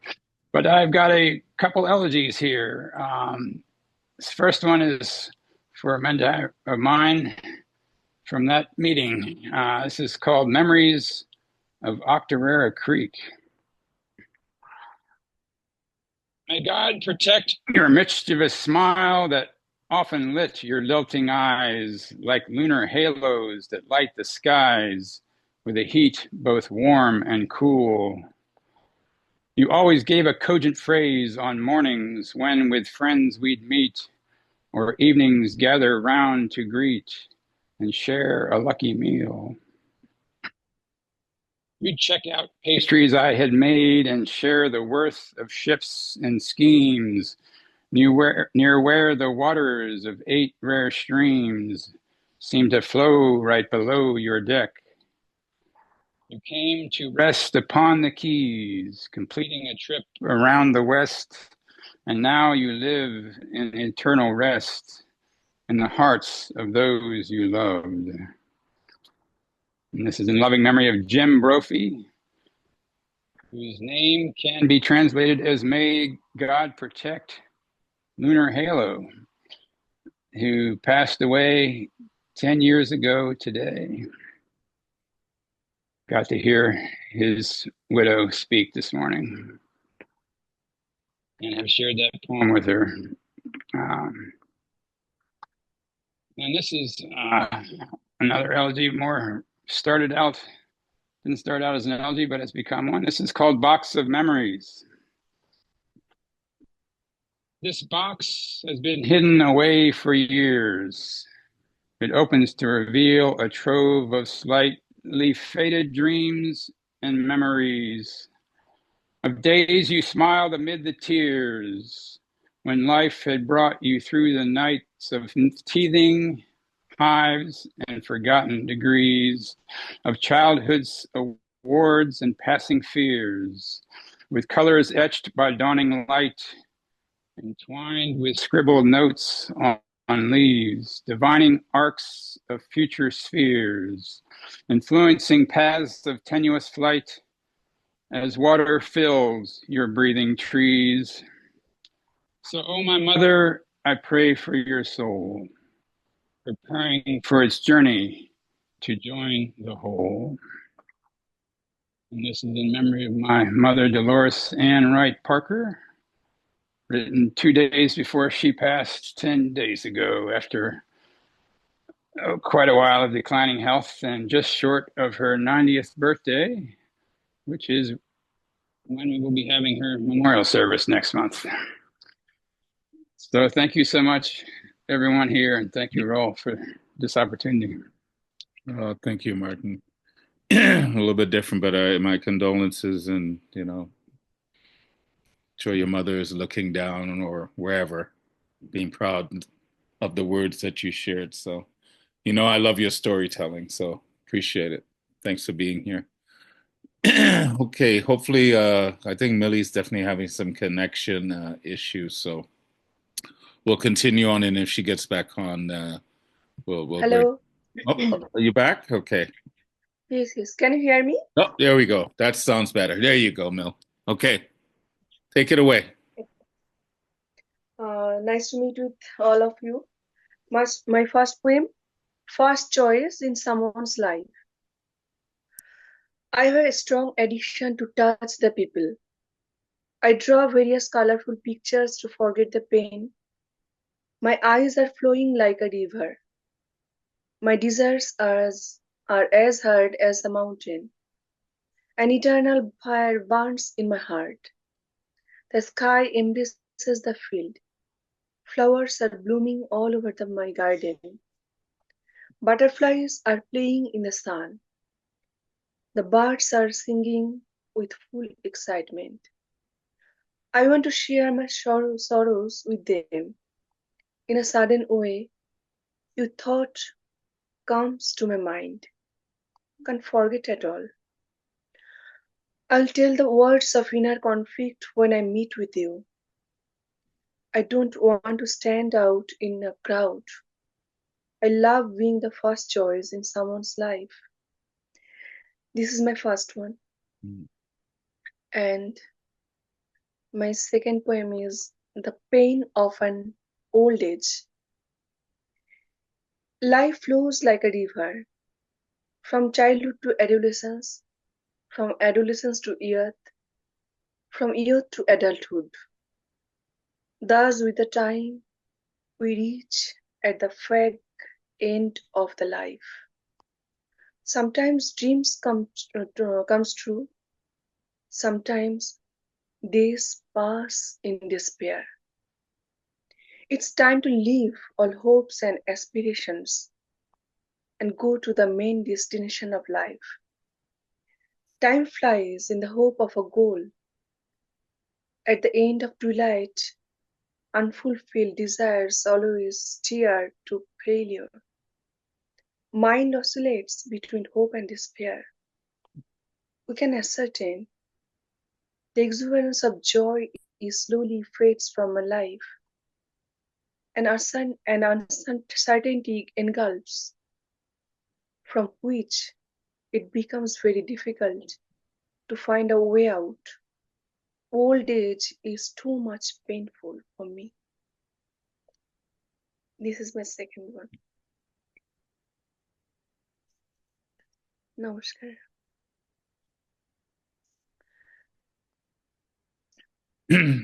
That's all today, Mill. Well done. Yeah. There's such a flow to your work, the depth as well. I'm glad that you figured out the audio that we can hear your powerful voice this morning.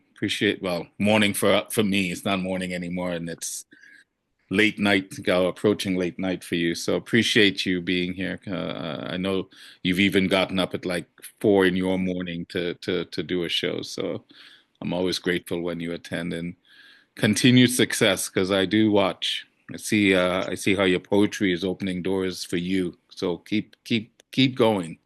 Well done. Well done. Is there any time for me? You want to do one more? Because Yes, I want to Oh, okay. recite one poem. I thought you were just offering two, but no, you can definitely do one more. Go ahead, please. Actually, a few days ago, there was a Kiss Day, Valentine's Day, Kiss Day, Rose Day, Chocolate Day, and my poem is about Kiss Day, first kiss. The day when you came closer to me was the first time I heard your spontaneous heartbeat. My eyes glanced at your eyes. I saw your eyes were closed. Your beautiful face was so charming. We could both feel a light, warm touch.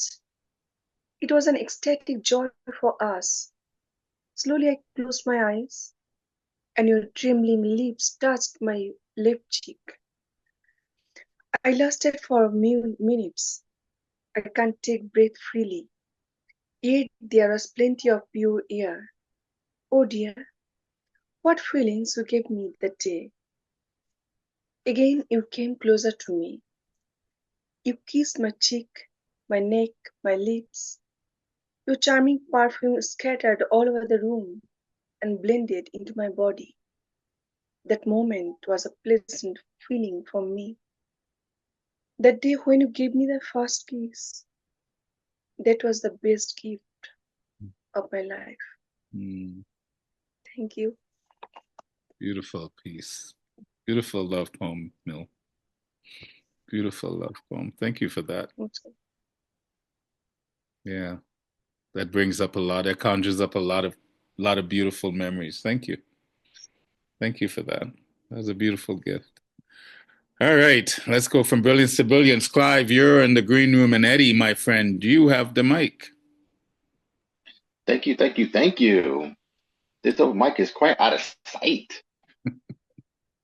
Thank you for being such a delight. And Stella, the deep rhythm in your voice has no bounds. It's one big, vivid, virtuous merry-go-round. Thank you very much for being open and strong. Please come again, because this mic is where you belong. Thank you. Hello, my name is Ed Potasso and Infinite Fantastic. Please, it's time to join my rhyme, Fabo Sublime. I got 3 short pieces, so I won't take too much time. The first one is Bare Naked Truth.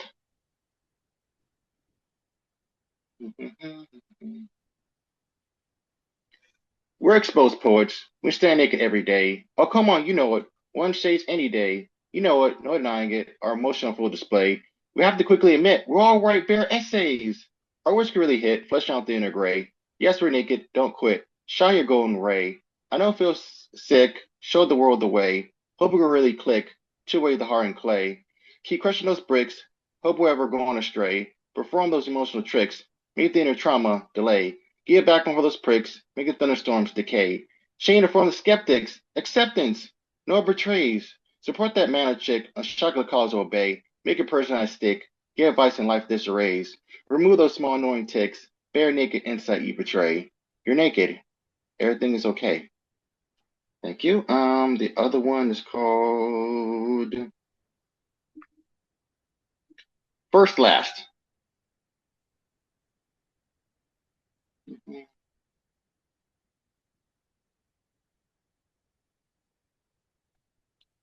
We're always behind in the back of our minds.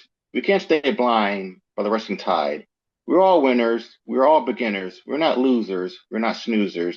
We have unique skills. We can help or kill. We send chills or thrills. We the queens or kings of the hill. Don't be belittled by society. Don't stand variety. Don't stand who you are. You're a bright shining star. Please stop having high expectations. Why not go on a stress-free vacation? Who are you trying to impress? Don't press for progress. You want to be like everyone else. You're a book on the globe bookshelf. Why can't you appreciate you? Maybe you need to change your view. Why must you outdo everyone? The moon isn't outdoing the sun. Everything is in a competition. It's not in life's grand definition. Maybe you point the telescope within. Be your twice, but once. Be a happy sage and an arrogant dunce. Thank you. And my last one is called Gray Eyes. Sorry, but that was a phone call. That's what that was. Okay. Thank you so very much. Gray eyes. Love your color. Please don't hate. Love it as your sisters, mothers, or brothers. Stop the mindless debates. We need one another. Some minds need an update before the end of slaughter. Under our skin, we can relate. Accept us just like clear water. It's like the brownies you ate. Turn into a monster. That will demolish this state. The American way, you're an imposter. This way wasn't so great. Please, no more poor corpses on altars. Only you can blind your fate. Don't be a front news for the reporters. Ignorance is a state of mind, not a trait. Start with these pointless inner borders. All the ignorance and hate, you'll stay overweight. Please don't be someone's murderer, but a supporter. Love and acceptance, a more peaceful life awaits. Thank you so very much. Thank you, Eddie, and thank you for that opening salute to Stella. That was brilliant. Thank you, my brother. Thank you for being here. Thank you for always helping. All right, up next, from brilliance to brilliance, we have Terry, you're in the green room, and Clive, the mic is yours. Clive is not feeling well, ladies and gentlemen, but he's a trooper. He's here, so please send him some healing love. Okay, Clive, the mic's yours, my friend. Okay, thanks. Right. First of all, apologies for everybody I missed. I've had a bad week and I fell asleep, and so I've missed the beginning of the show. So many apologies to Stella in particular that, I was looking forward to hearing. I've never heard before. But yeah, I'm going to do two. And anybody that knows me knows that my way of coping with the madness of the world, especially at the moment, is comedy. I think laughter is massively important. So hopefully I'll make you laugh. The first one is called What's in a Name, because I really, really don't like my name. I mean, Clive, I just think it's so, I don't know. It feels like a middle class, boring accountant type of name. I've never liked it. And Osman reminds me of my family, so I don't like that either. So there you go. So this is called What's in a Name. Imagine if there'd been licorice who flew too close to the sun. If the philosopher Plato had relationships named after him. Oh yes, it's a Platonic relationship, would sound entirely normal. If dubious Caesar had led Roman armies, would anything have changed? Imagine a musical called Squeeze Us Twice, Superstar. How would Judith and Harriet figure in that? Could Good King Senseless Bastard have been George III's inspiration? It would explain a lot. And what would have happened if Fellatio Nelson had lived? Would we have seen Napoleon blown apart? How different would the world look now if Christopher the Numbnuts had explored? And how was Captain James cooked? The incredibly prolific Wolfgang Have a Day Off Mozart would have composed considerably fewer masterpieces. We would have had piss for our time thanks to Prime Minister Neville Chamberpot. And who was Joseph Goebbels? The Goon Show would have been very different with a hairy threesome. Eunuch Powell would not have had the balls to spout shameless racist shit. Rivers of blood. That's what happens when they chop your knackers off, me old mucker. Board Toucan would have been found. He couldn't fly too far. He would have had a large bill from his lawyers and would still have been caged. Maggie Flasher may have been arrested before she could crush the unions. And Squirrel Smith would have been an actual rodent rather than just being called a filthy rat. Imagine if selfish Presley had told Colonel Parker to sling his hook and kept all the money. And on the subject of music, would people have listened to Attila Black or Peculiar Clark? And what if Bingo Star had won so much at the game, he never played the drums? As for modern politics, Phony Blair and George After the Brush were pretty well named. Now we have the era of Gone Astray Gump in the States and Deer Farmer in the UK, with Fishing Umac no longer causing a stink. And still, the world keeps on turning. We just have to hope that Vladimir Putin remains reasonably sober and doesn't press the button. If only Rotten Rhymer had dedicated his entire life to writing terrible poetry. So that's that one. The second one's a lot shorter. This was written as an event that does a 5-word challenge. And they give you 5 words and they give you 15 minutes to write something using those 5 words. And I came up with this and it was really well received. So I've sort of kept it as a one to perform occasionally. And it's called, I won't bother telling you what the words were, just sufficient to say that they're all included. So this is called Labelled. People have always put me in a box, labelled me as an idiot, who couldn't write a serious poem if I was offered the world and all that sparkles. They're right, of course. I'm not one to contribute to the relentless darkness, the chorus of misery the world wants to sing to us. No. I have my own style. I write about German-speaking radiators or gun-toting penguins or mattresses made of elephant dung and England winning the World Cup. Don't burden me with reality. I'm a lunatic.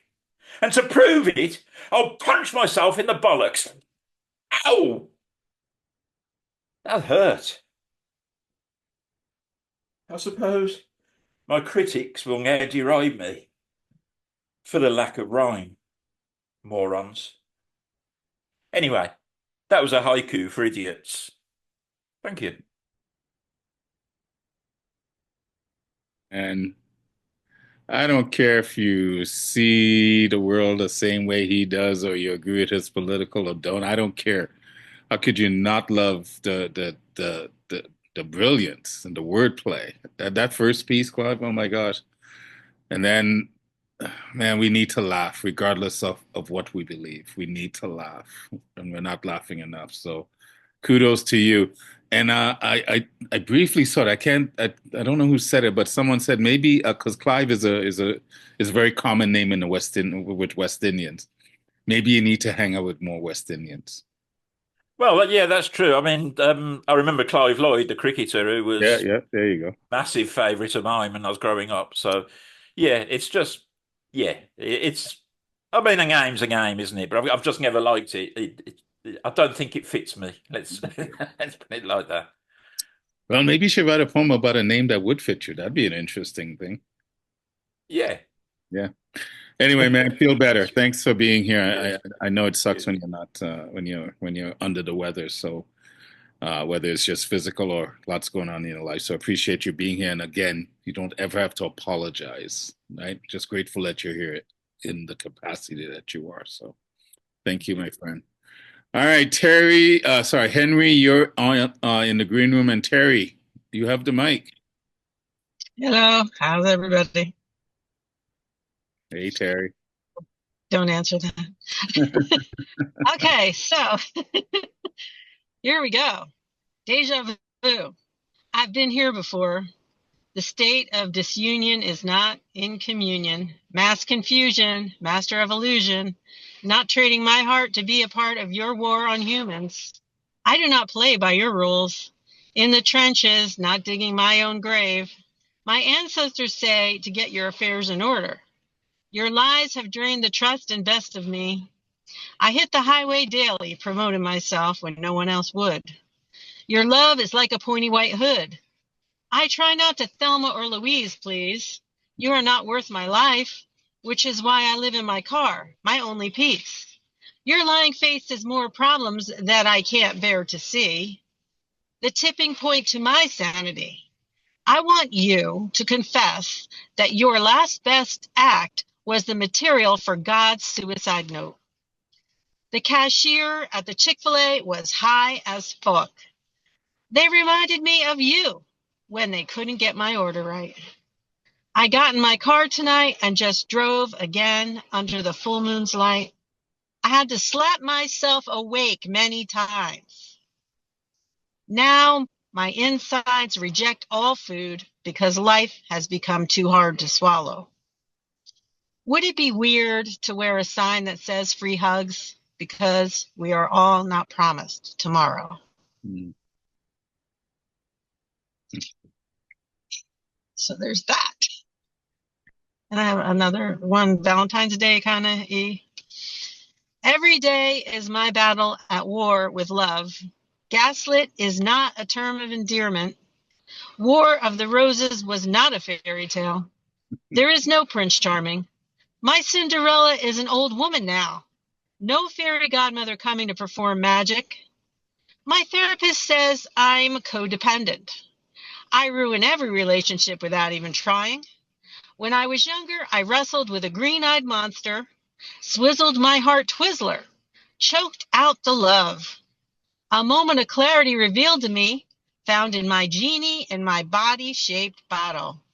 She blew smoke away, warned not to inhale, offered 3 wishes, and I asked her for more.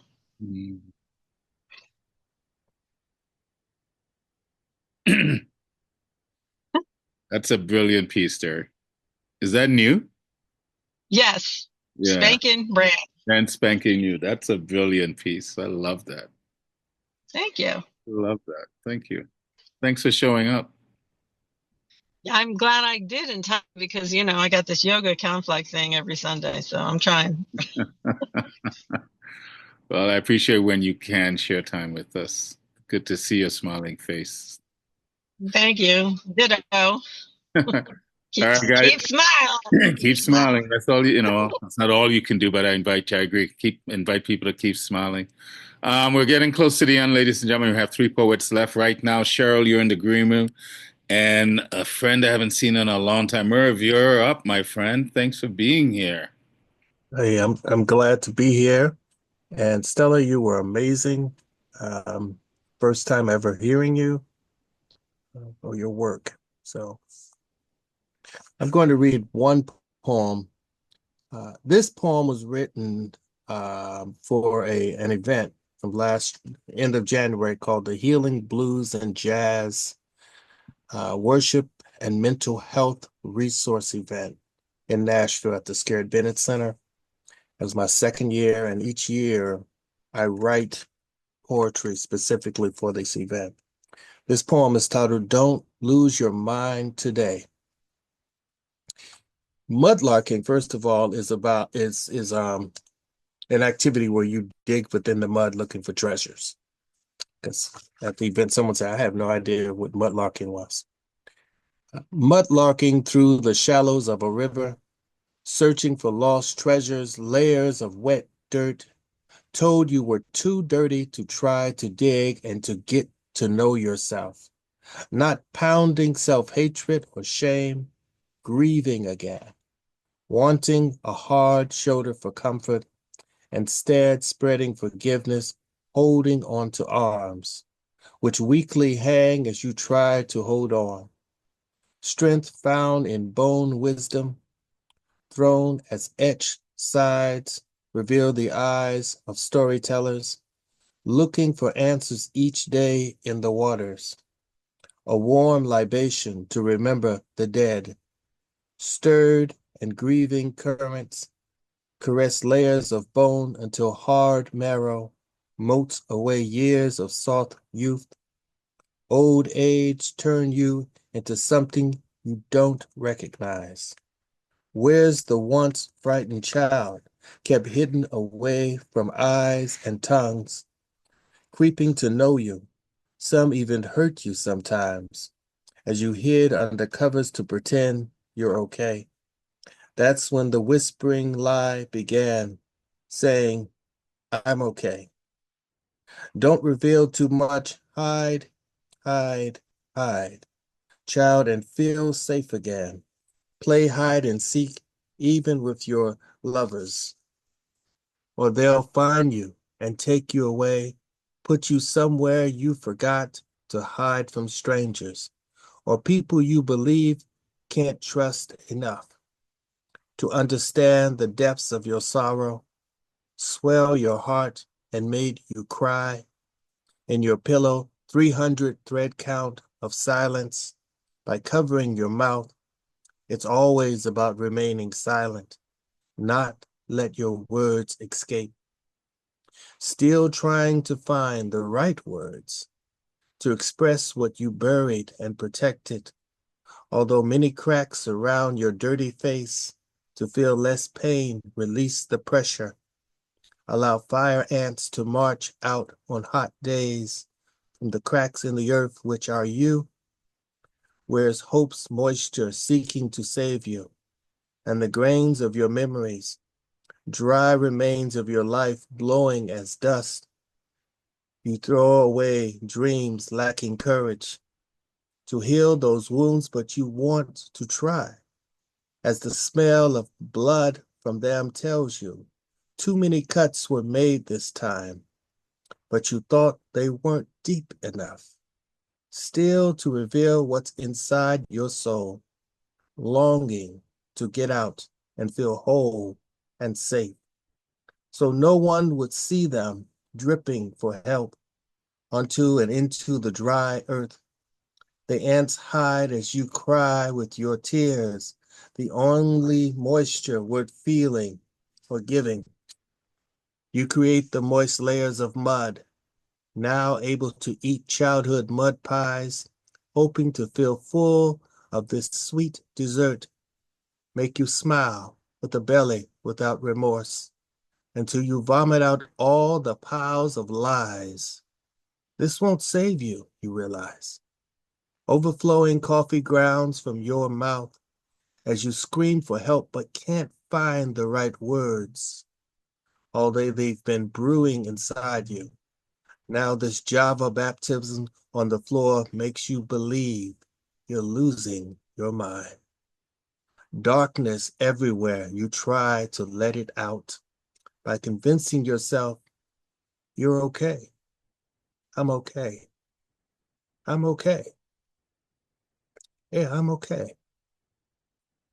I'm okay.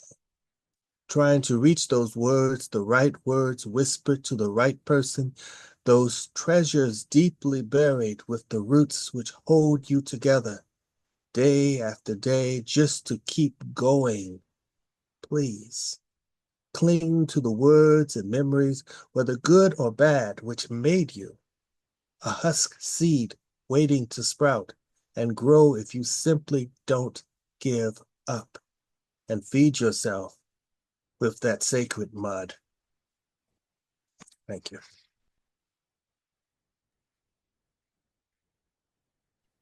Been a while, but that was well worth it. My gosh. Different style, but very similar in messaging of what Stella delivered and many others. That's a beautiful piece. Powerful, inspiring. I'm okay. I'm okay. I love how you, the repetitiveness of that. And then don't give up. That's brilliant, Henry. Thank you. Is that one of your newer pieces or?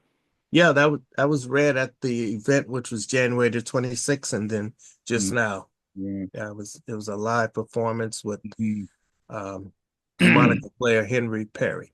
I have no doubt it was received well because I want to definitely hear that piece again and really spend some time with it. That's a powerful piece.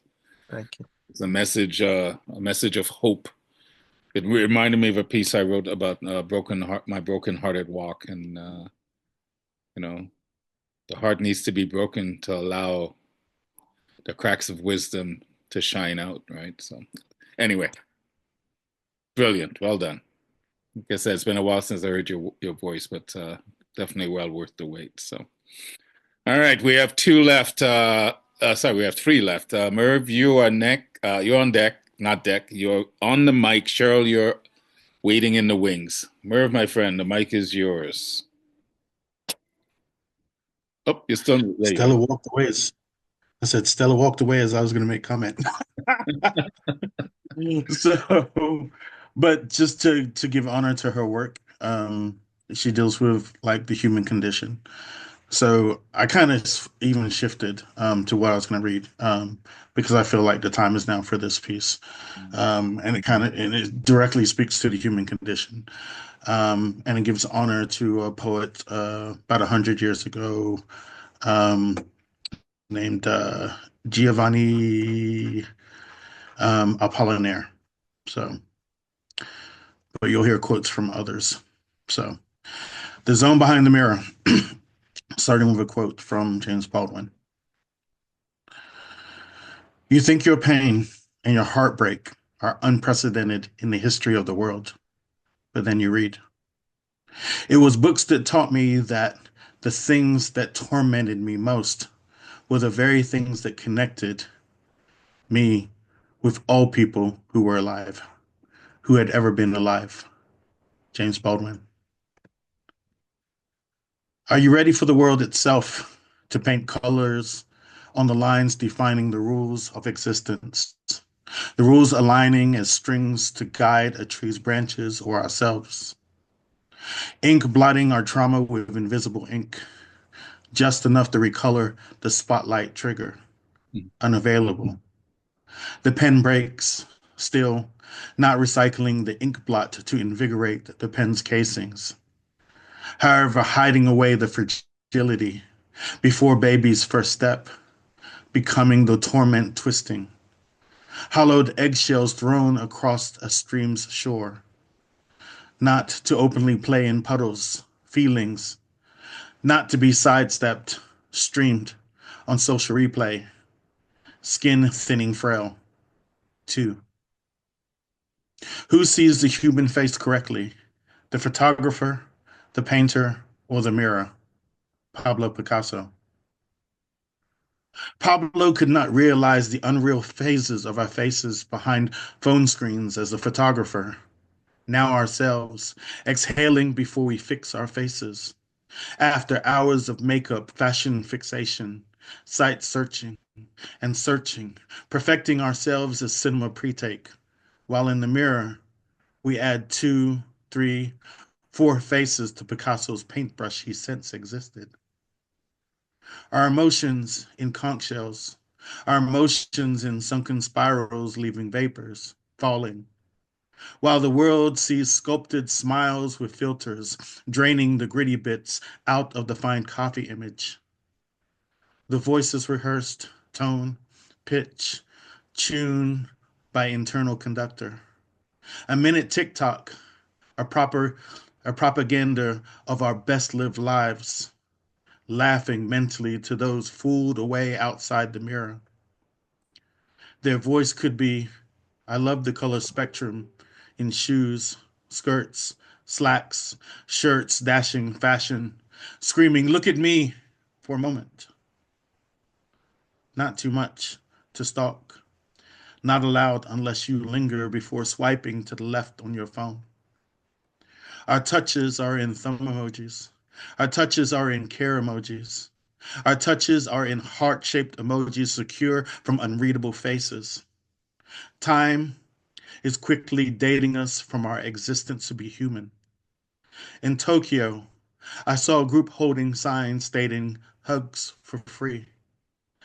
Cheek kisses are still welcomed in Rome and in Paris, while many in America are observing each muscle movement, each voice intention, casual handshakes, casual hand snakes on shoulders. Masculinity will take a bow, or should it, without balance, without graceful contract. Are the colors the sun, or the colors violets and pansies? Or a Mediterranean bright teal sea?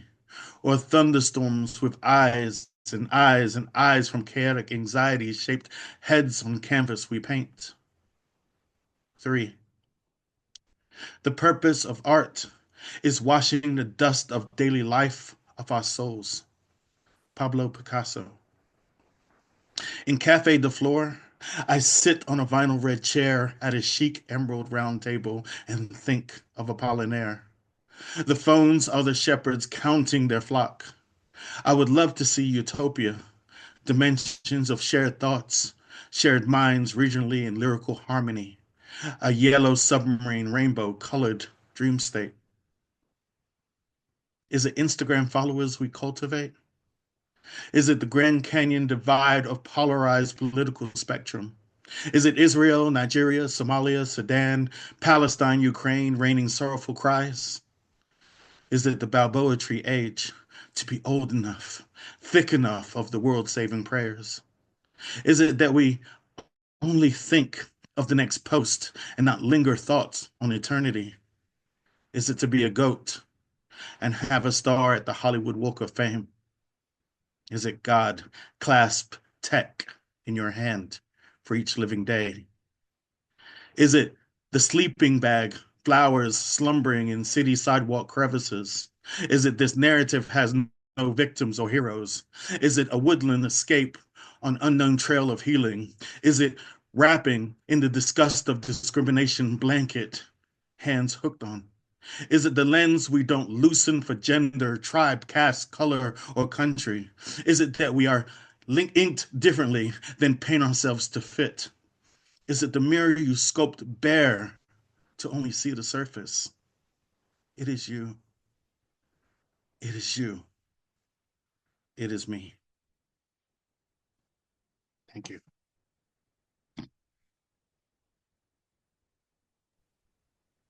Powerful piece.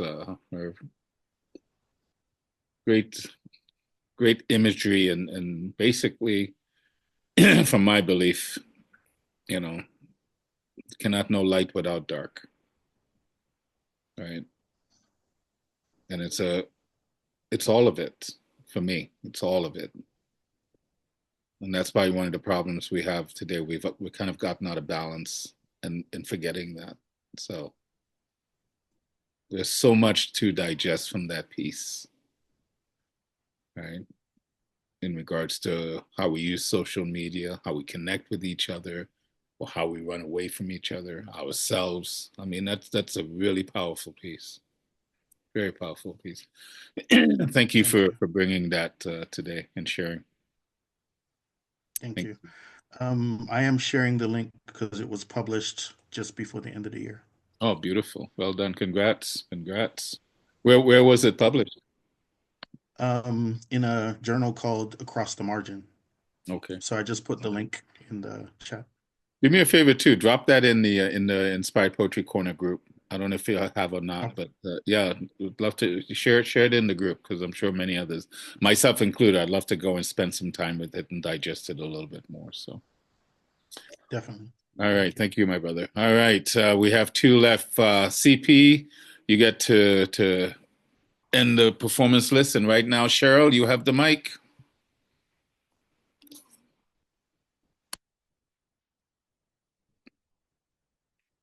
Mm-hmm. Did we lose Cheryl?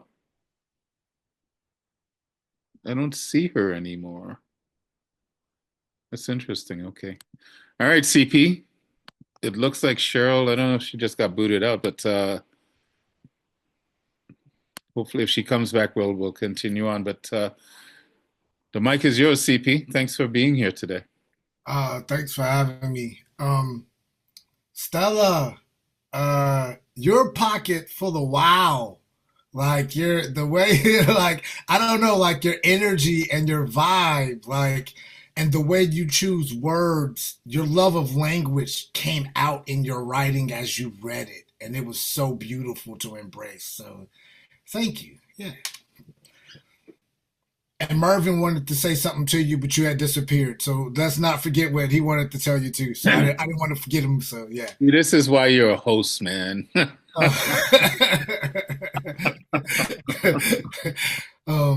this whole one forgot. I'm texting it to her. Oh, okay. Word.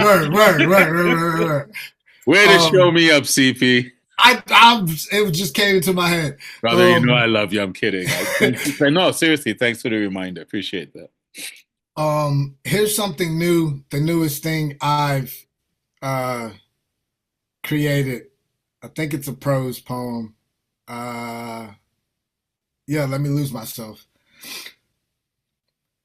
My diction has been dangling in epiphanies dangerously.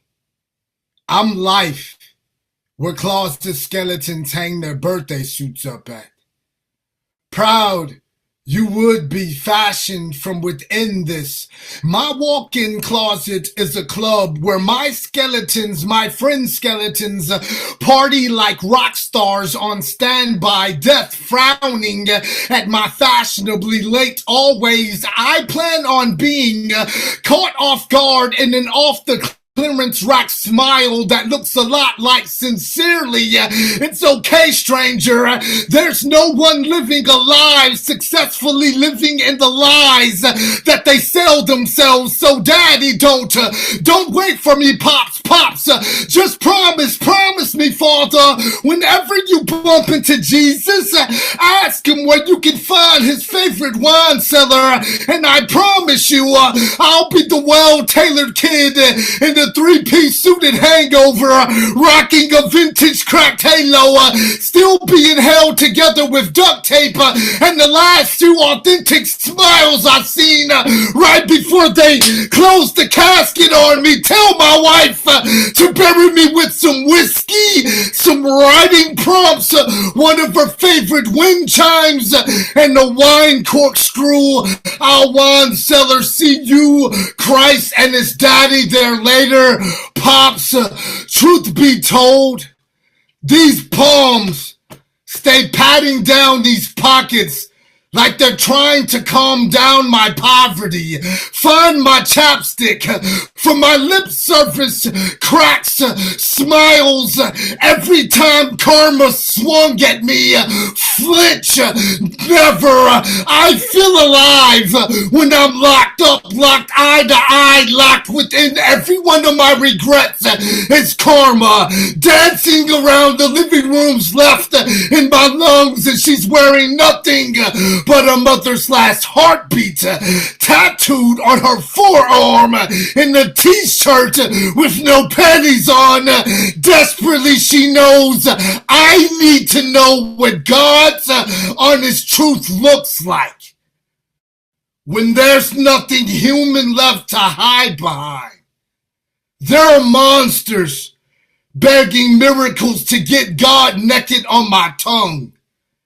Every early on, anywhere bar, any and every time I ever chose the right cup to pour all of my heart into, it always came on the rocks.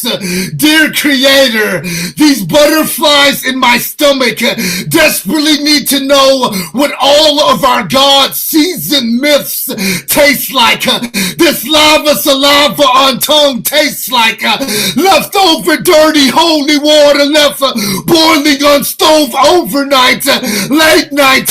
Somebody tell my sins to send heaven the hell down and let me and my metaphors cook.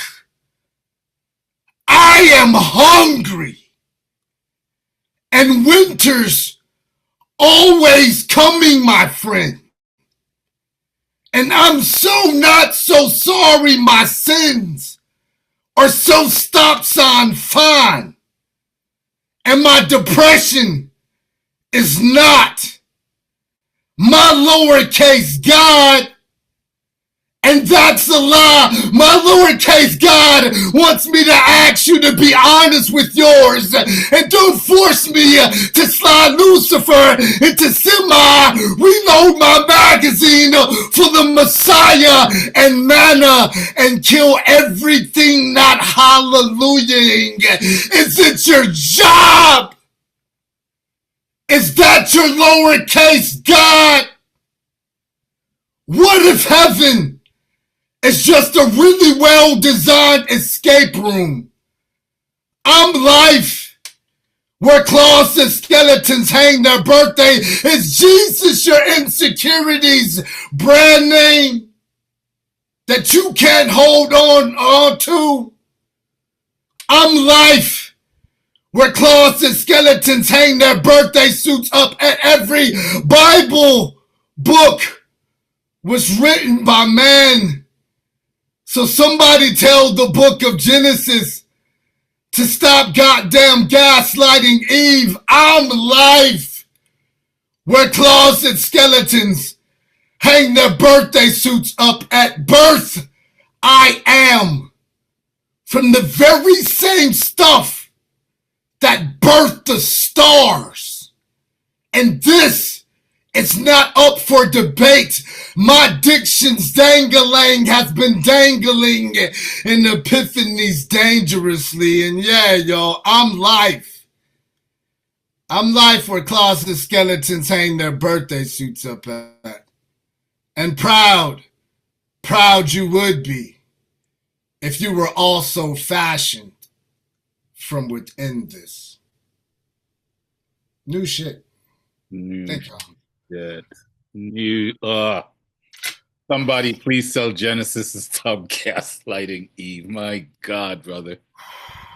Oh, man. That wasn't a poem. That was a connection. That was an experience. You just went wherever you went. Yeah, I had no idea. Like, I don't know what really to call it. All I know is like, if I don't lose myself in the first two lines, the rest of it's garbage. Like, yeah. I have to go somewhere and enjoy the ride. You know, like. So, well, you took us on that journey. At least you took me on that journey. That I mean, I feel about you and your poetry. So. Thank you. It is an experience. I mean, yeah, that was brilliant. But I love that line, though. Oh my God. Thank you. Well done, my brother. Well done. Thank you for showing up and being here in support of Stella and the other poets. And like I said, Stella, get to know CP. He also he hosts a brilliant show that I still haven't been able to make it to. I don't know what it is with me. I love putting on shows for other poets, but as far as me sharing my stuff, I seem to want to struggle with that. But yeah, because I'm gonna need to hear you more this year. Like, well, I told Eddie, I made a promise to Eddie, I'm gonna do more of that, and I've done a couple so far this year. But I definitely need to up my participation, like Clive's show, like Leah, like she said, I need to get back to Clive's show and David's and some others. I will, because I've been writing. I've got some good stuff that I want to share. So. But yes. Anyway, brother, thanks for being the caboose to this train. Yeah. Nobody ever wants to be the caboose, but yet it's a necessary thing, because how would you know what the end is or what the beginning is without the end, right? So thank you for that. Thank you for being here today, ladies and gentlemen. Before I say my final comments, I will share this piece that I'm working on. I've been really writing a lot of what I guess they call it micro poetry, these small pieces. My writing is becoming more concise, although I'm sure I still have big pieces in me. But right now I'm just calling this From a Choice Made. Memories fade to black. I am the shadows of light planted by the hands of time to grow in this dark matter. In a singular thought, always at the right time, all that was meant to be occurred without regret.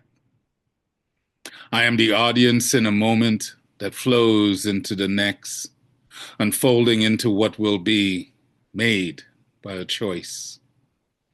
The eyes of chaos, my guide, as I wander about the unknown to go into the insight of love that teeters our blindness in this infinite walk of purpose. No escape, from this intention, for death is a rite of passage in this faith that links us all. End of piece. That's a brand spanking new thought that came last night or this morning. I'm like you, Stella. I get these thoughts and usually when I go to bed and I lay down, it's when that's where it wants to come. And that happened last night. So I had to capture that and kind of massage it. So, but I thank you all for being here. I thank you all for answering the call to come out and support a new voice, not just to the Inspired Poetry Corner, but to all the Zooms. I hope you reach out and get to know her. Thank you for always answering that call, Stella. Yeah, your work requires and needs for us to hear. You need to share more. The depth of it, the crafts personship of it. It's well done. It was so needed this morning. The show is almost like, it's our revival. We get together the third Sunday of every month and people bring their best. And their best is just bringing themselves, just showing up. Some people showed up today not to recite, just to listen. And that's okay as well. At the end of the day, everything exists between our ears, and it's just our perception of life. We like to think our perception is the right perception. I don't know if my perception is right or not. I just know it's mine. And I welcome other people's perception, whether I agree with it or not. All I know is there is a hunger to get back to a sense of balance, in recognition that when I look in the mirror, I don't just see my face, I see the faces of all, because all of divine exists in all of us, not just in some of us. No one is more spiritual than the other. We are all spirits having this understanding, this illusion of reality. And we need to remember we don't know it all. I don't know it all. And I accept that ignorance, because it's the acceptance of ignorance that says, I want to know more, because I don't know it all. We need to stop walking around like we know it all. We need to stop walking around like somehow our opinion is the opinion. And if you differ in my opinion, then something is wrong with you. That's kind of childish. I invite us to let go of childish ways, because we are not children anymore, but we are a child of the universe. And if I'm a child of God, child of the universe, then so are you, because I am, because you are.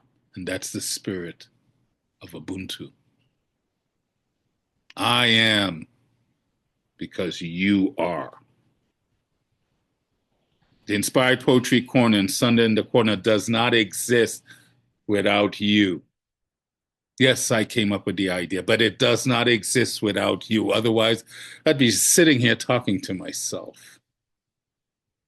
Regardless of how we see the world, we need each other. The air that we breathe binds us. And what I'm breathing is not taking away from anyone else. If anything, it's enhancing. We are in this together to experience the good, the bad, the ugly, and the beautiful. Because many people feel lost, looking to be found. And my reminder is, if you're looking to be found, there's a value to being lost. We are here to experience all of it, ladies and gentlemen, not just some of it. We are the love. We are the light. We are the shadows. We are the dark. I invite us to remember that, because I truly do believe I am because you are. Stella, my friend, my sister, thank you for honoring us today. Thank you for the gift of your time, of your words, of your love. And poets, I love you. I love you all. Do I like you? That's a different story. But just keep, like Henry said, don't give up. Just keep swimming. As long as you have breath. That's why every time I get up, every day I get up is a good day. Why? Because I'm on the right side of the dirt. Otherwise, we'd be having a different conversation. And regardless of all the madness that's going on, it's still a beautiful life. We'll see you guys in a couple of fortnights. Just remember, we have other things coming up. This coming Wednesday, Home is the Heart open mic at 8 p.m. Wednesday, Eastern Standard Time. We have Gestalt open mic on February 22nd at 4 p.m. Eastern Standard Time. We also have the last in the series of our show, Above the Noise, Black Like Me, where we're going to be looking at Black excellence, and it's kind of moonlighting as our Black History Month celebration. So stay tuned on the Inspired Poetry Corner for updates of what's coming. But I want to thank Angie and Artemis for accepting the call and to indulge in my madness. I love what I do. I love that I get to do this. For me, it's not about me sharing my poetry. For me, it's about creating a stage for you to shine, because you are worthy of that. You are worthy of that. Go be amazing.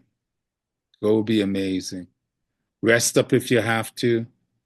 Take cold medicines if you have to, but be gentle with yourself so you can be gentle with others. I love you all. Until we meet again. Peace. Thank you so much, Raul, for inviting me. And it's been so inspiring hearing you all and meeting you. Thank you. Yeah. I'll have the video up. I'm trying to be a little bit more proactive in getting the video up sooner, so I'll try and definitely have it up by midweek. I'll start working on it tomorrow, and then I'll let you guys know when it's up. So, but go, Stella, go, get your husband, give you a big hug and tell him I said you did brilliantly. And, I am so glad I listened to that voice. I am so glad I listened to that voice. My heart is full. My heart is full. All right, go away. Leave me alone. Go away now. Go be amazing. I love you all. Peace. I'm trying to decide if I like you, but have a great day. I know, right? I don't know if I'm injured now. My ego is injured. I thought I was loved. Really? I thought I was loved. I thought I was loved and liked. Made it official and taped it. See, Clive is rubbing off on us. We see, but just gotta laugh, man. Gotta laugh. And put my business all out in public, put it all out in public for everybody else to know. I'm the last to know I'm not loved. That's awesome. Oh, no. I love you. I love you. You don't like me. Yeah, I don't know if I like you. Yeah, that's it. Liking you means we have to spend time together. See? Right? Gaslighting us. I'm not editing this out. This is the brilliant way to end this show. All right. I gotta go. I'll take it easy. Peace.